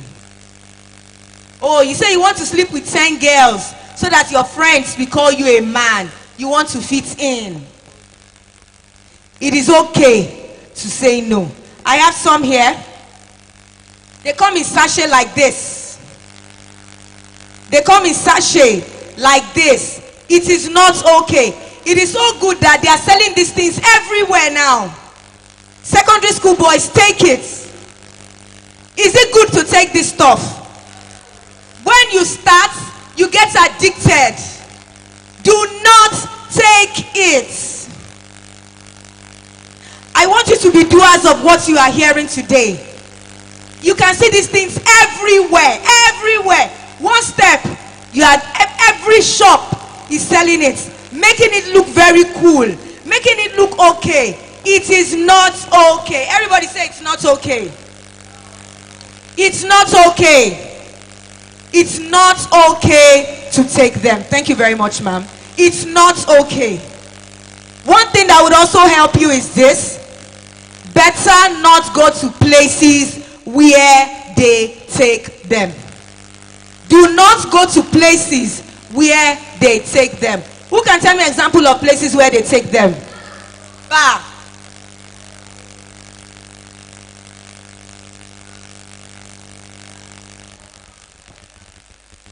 Where do they take them? In the bar. You don't need to go there. You don't need to go there. There's nothing you are doing in the bar. Someone invites you, don't go there. Anywhere you see where these things are, don't go there. You go there today, you go there tomorrow, you go there next tomorrow. You will even know when you take the first, second, third sip. Tell your neighbor, say, what are you doing there? Leave. Next slide, please. Sleep, drugs, exercise, and good food keeps you strong. Everybody says sleep. When I say drugs, what I mean is drugs prescribed by a doctor. Don't take anything not prescribed by a doctor. Do not take anything not prescribed by the doctor. Exercise and good food. And when I say good food, I mean good food, not junks. Not junks. And that is why as a boy, it is okay for you to learn how to cook. How many of you can cook here? Oh, okay, that's nice. If you're a boy, it is okay to know how to cook. If you can't cook, but it's when you are going everywhere that you begin to see everything. If you can't cook from today, please get into the kitchen and learn how to cook. Good food keeps you strong, not drugs. Good food keeps you strong, not drugs. Repeat, I repeat, not drugs. Drugs destroys life. Totally. We've seen people that did not get out of it. And that is why we are telling you today, stay away from drugs not prescribed by the doctor. Stay away from alcohol. There's a boy here, he's not sitting properly. His leg is on, please. Next slide, please. It's okay to walk away because smart boys stay away from drugs. Smart boys think ahead. They think of how whatever decision they take now will affect their future. What decision are you taking now? How will it affect your future? All right, we've spent hours here. We started by 10 and we'll finish in the next few minutes. Some boys will leave this place without learning anything because they were on their phones, because they were gisting with their friends. The future is here. I remember years ago when I was 20. I'm no longer 20. You are boys, there's responsibility. And that is why you are here today. What you are doing now, a smart boy will think about the future from now. You can always ask for help. The best choice is do what? The best choice is what? The best choice is what? Stay away from drugs. I hope with everything that you have learned today, you are really going to stay away from drugs. Please give us a round of applause. Thank you very much. Do we have any questions before we begin to leave? Any questions? Any questions? Any questions? Any questions? Okay, from our principal, from our parents, is there any, you have a question? Please come forward. Thank you. If you have a question, please come to the right. Please come to the right. Please come to the side.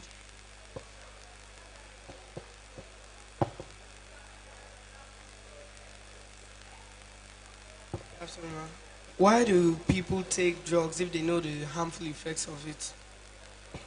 Saying, why do people take drugs if they know the harmful effects of it? And it is true. People know. Some of you know. And yet, they still take it. I want a parent to please answer us. Okay, very good question. My brother, you are still growing up. I will speak on behalf of the adults and on behalf of you, the young men. You are coming up and you have many responsibilities to solve. So, most people engage taking drugs because of the problems. I've interviewed some men. So, some of the men were like, my wife is giving me problem. I cannot sleep. For me to relax my brain, I will need to take drug, take a drink to off the brain. Are you getting my point now? So they take it believing that it will off the brain. But after taking all these additives, we call them additives. After taking these additives, it's just for a moment. Later the brain will clear. The problem will come back. So you should not take drug because it's not solving the problem. Thank you. Thank you very much, sir. Next question.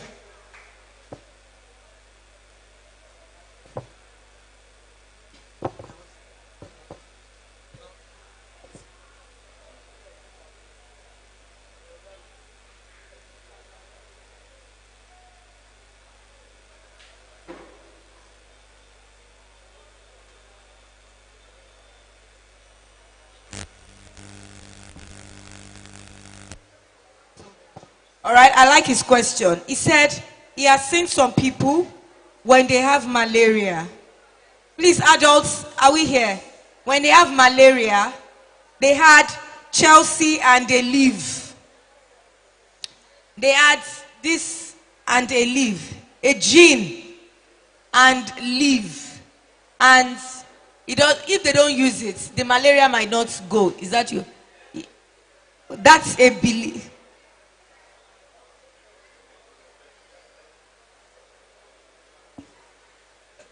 Yes. Good question. It's not proper to take them.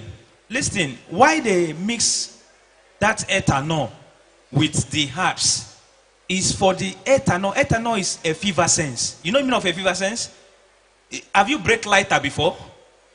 The liquid drops on your body. How do you feel? You feel cold?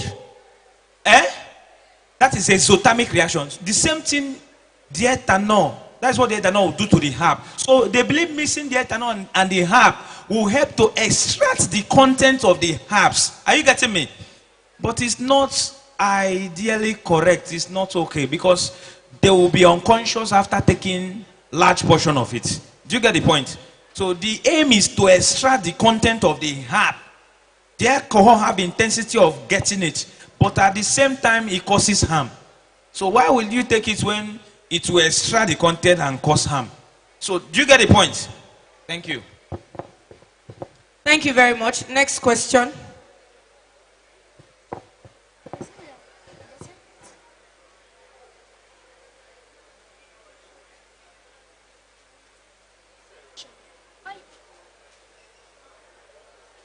Okay, so he said he heard that cocaine is a drug, right? Why do I say it is wrong?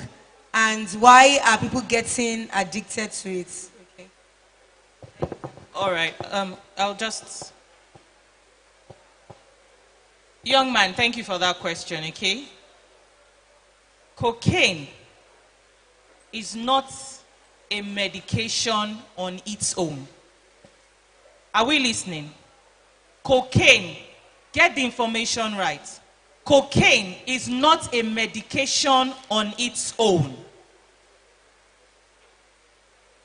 Some of these things are part of the medicines the chemists put together to form many medications.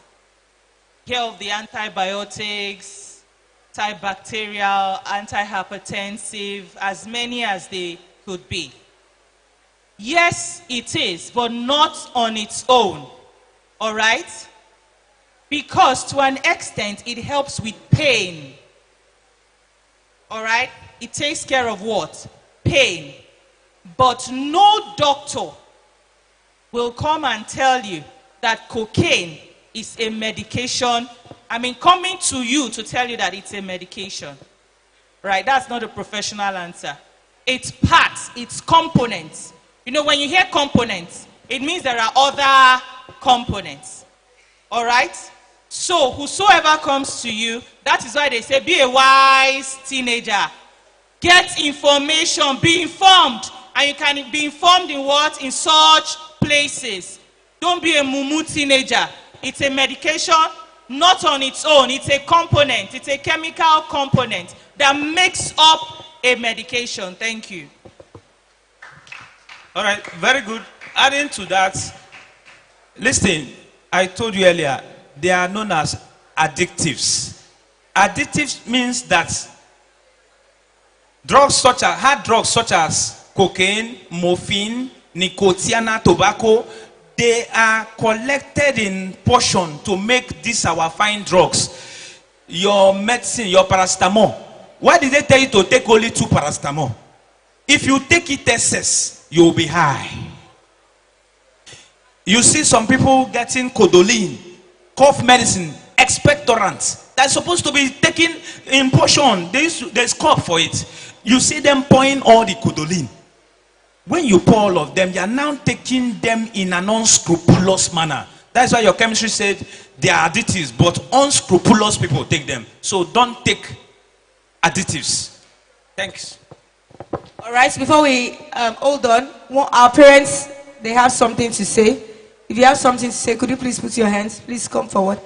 Please come forward, sir. Please come forward. Please, could you please give them a round of applause, even as they come? Our parents have something to say. Thank you very much. My name is Ajayulu Akaode from Pleasant Heights College. Thank you very much. Thank you very much for this exposition on this issue of drugs and many others. The bad things I want to talk about is Bible saying in the book of Psalm 11 verse 3. It said, if the foundation destroy, what can the righteous do? Okay, we are talking about these teenagers. What about the parents? What about the government? What are we doing concerning them? Some parents drinks. Please, I want the organizer to organize for the parents or for the what? Guidance, in order to give them proper what? Information. There's a proverb that says something. You see that not every elders you can accept their what? Their advice. Because at times the elders what? Is a fool. Because somebody that goes, remember the same word, the same elders was a fool before a tender age. And now the fool also grow to become an elder. Please help us out to talk to the elders. Thank God, my principal is there. even what is passing through, you in fact you cannot say it outside. I pray God will help us in the name of Jesus Christ. Thank you very much. Thank you very much, sir. Good afternoon, everybody. Okay, my name is Mr. Ndukwe. I just want to say a few things on what has been said so far. In fact, I appreciate this. Seminar because it's an eye-opener. We have been learning a lot. In fact, there's this image I saw. I think it's when Coach Joseph was speaking. You know, about a motor car. He said, will you feel like destroying it, damaging it and everything? So that actually caught my attention, and I want to say some few things. Now listen, when we talk about drugs, there's something I want to say. Yeah? Please pay attention. It's not about being high alone. It's about what is happening in the body system. Because our body system, the way God has created it, it operates based on principles that if that normal flow does not, if there is a break or in that normal flow of things, it will result to a problem. When you see somebody is saying that he's high, actually the person is hallucinating. And that is something negative happening to his brain. So, and sometimes when somebody says something about taking herbs, taking all these genes, I saw them bring it out. I wonder what a child will be doing with this. But one thing you must know is that when your body consumes all of these things, please, I need your attention. When your body consumes all of these things, you are giving your liver serious work. You are giving them work because your liver is one key organ of the body that is responsible for digesting and converting everything you take. So you are giving it much work. And all of these things, they are harmful to your liver. And once you damage your liver, it creates problem to your system. Now, I believe that this seminar will help you to learn how to think for yourself. Learn how to think and form correct opinions about your life. You know, somebody was saying, my parents, they are not. See, the world we live, your parents may not be a good example to you, but you can decide to look at other examples that are correct out there. Like you can see people here, they are giving us the examples.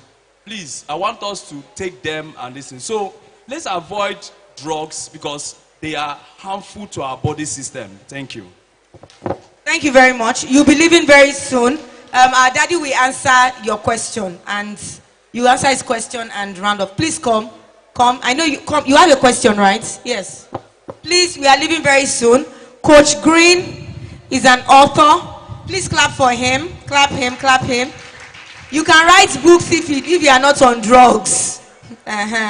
So he has 50 copies here. He's going to be giving, let's say, boys between the ages of 13 and above, or 14 and above. He has only 50 here. All right.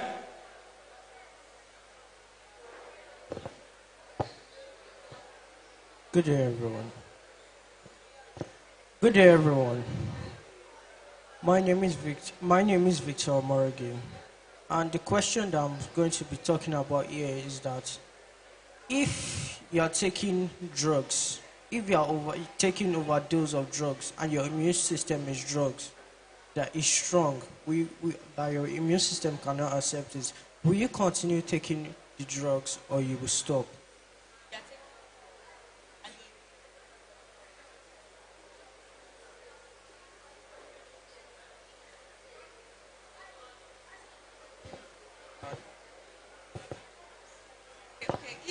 He's asking a question for everybody, to all the boys. He said you are taking drugs and your immune system is rejecting it. Are you supposed to stop it or you're supposed to continue taking it? What are you supposed to do? Stop it. Please clap him. Thank you very much. All right, sir. Okay, a question there. Please come, please come.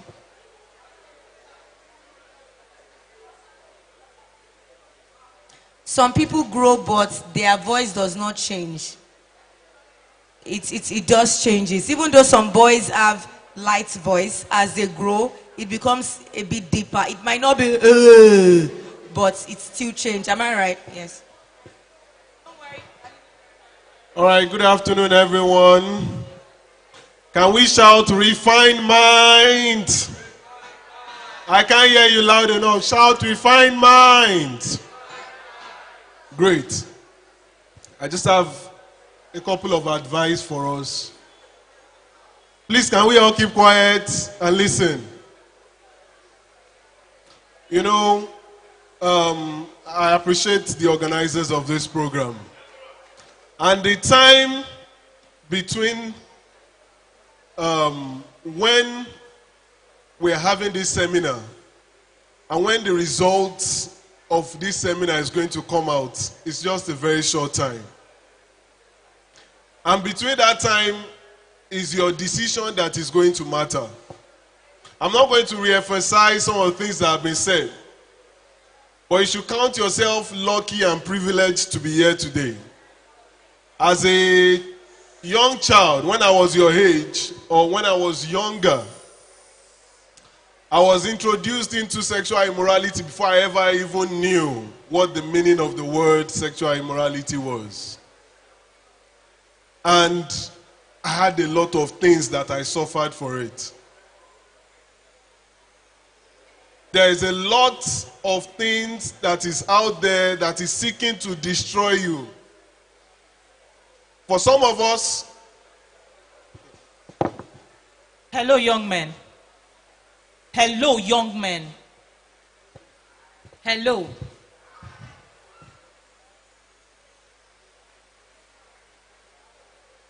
Please, we need your attention. I'm not begging you. We're not bargaining. Thank you. thank you very much. One of the problems that we can face is the lack of someone to tell you listen, and you listen. So I want to encourage each and every one of us here. We've been part of this program. Let's find a way to associate continuously with this program and with something that will help you. Because the lack of good advice is what destroys many of us. Some of us, your uncles, your brothers, they're already molesting you. For some of all the things that we are saying here, you already know about it. You're already suffering in it. And one of the good things you can do for yourself, your brother, that person that is molesting you, that lady that has started touching your penis and started touching you in a way that is wrong, is not here. You can talk to someone here. Someone has exposed you to drinking already. Make sure you don't go home without seeking advice that will change your life. When I was in secondary school, I had classmates. They were always, some were drinking and all. I have some of them that still, message me to beg me for money today. Their lives are nothing to write home about. You have received the mercy of being here today. Everything that you have learned, if I were you, I would go and sit down and think about it and start making healthy decisions that will give you a glorious future. I pray that you have a glorious future in the name of Jesus. Can we jam our hands together for our coaches? Thank you. Thank you very much, sir. We appreciate you. Can our coaches please rise up? Coach Green, Coach Onovo, please rise up. Coach Ene, please rise up. Please turn. Please turn. Could we please give them a round of applause? Give them a round of applause. Where is Dr. Ayemova? She's not here. Please give them a round of applause. Please give them a round of applause. Please give them a round of applause. We've used about 2-3 months to prepare for this program. Please give them a round of applause again. Thank you very much. Thank you, thank you, thank you. I celebrate you, ma'am. We've used about 2 to 3 months to prepare for this program. Yes. And we are glad you are here. We normally have this program yearly. We have for girls on the International Day of the Girl Child, and we always have for boys on the International Day of the Boy Child. Coach Green came all the way from the mainland. Coach Onovo too stays not too close to here. Coach Ernest stays around. Coach Dr. Ayemopa too. It's not easy putting all this together. Money and sacrifices were made so that all of you could come here. Please give them a round of applause again. Please go to your seats. Thank you very much. Everybody say thank you. Yes, to all our parents, our guidance, we say a big thank you for finding time to bring this young man here. And I'm sure that by the grace of God, they will be doers of everything we have said and not only the hearers. All right, before we go, we want to take pictures and we are going to give Coach Green. Coach Green, please come out. How many of you would like to write a book?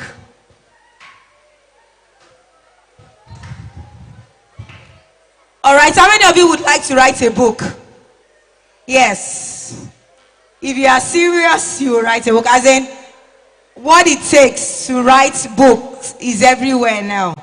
If you don't do drugs, right, you can write a book. So if you know you are between 15 years, 14 upwards, you can come to this side. We have only 50 copies, and with Coach Green, let's say 14 upwards, please come to this side. Hold on, let's share the grace of our Lord Jesus Christ, the love of God, and the sweet fellowship of the Holy Spirit be with us now and forever.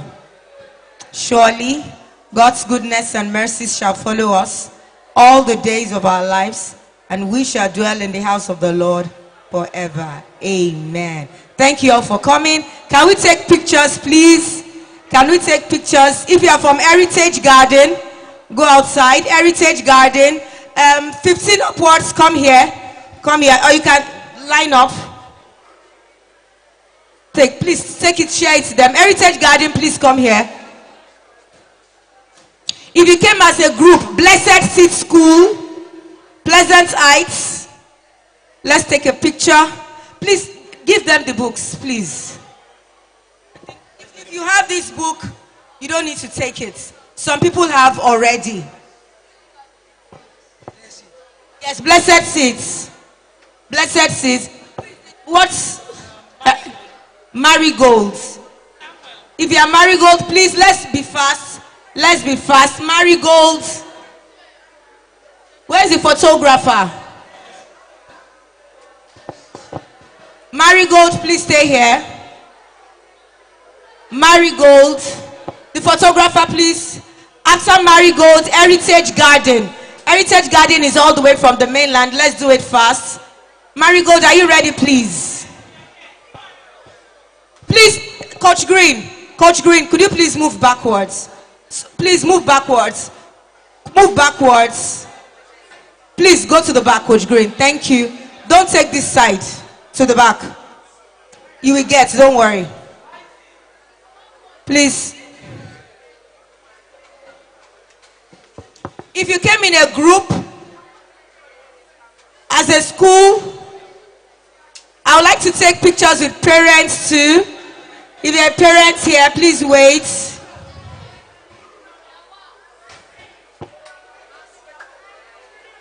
Okay. If I collected your phones, please come here to take your phones, please.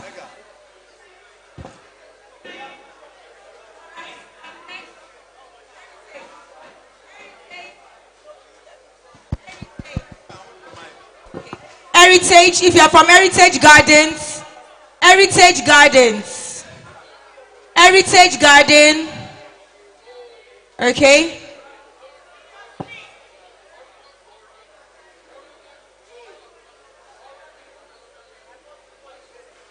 Blessed Seeds, thank you very much. I wish you all safe journey. Blessed Seeds. Yes, in the middle will be better.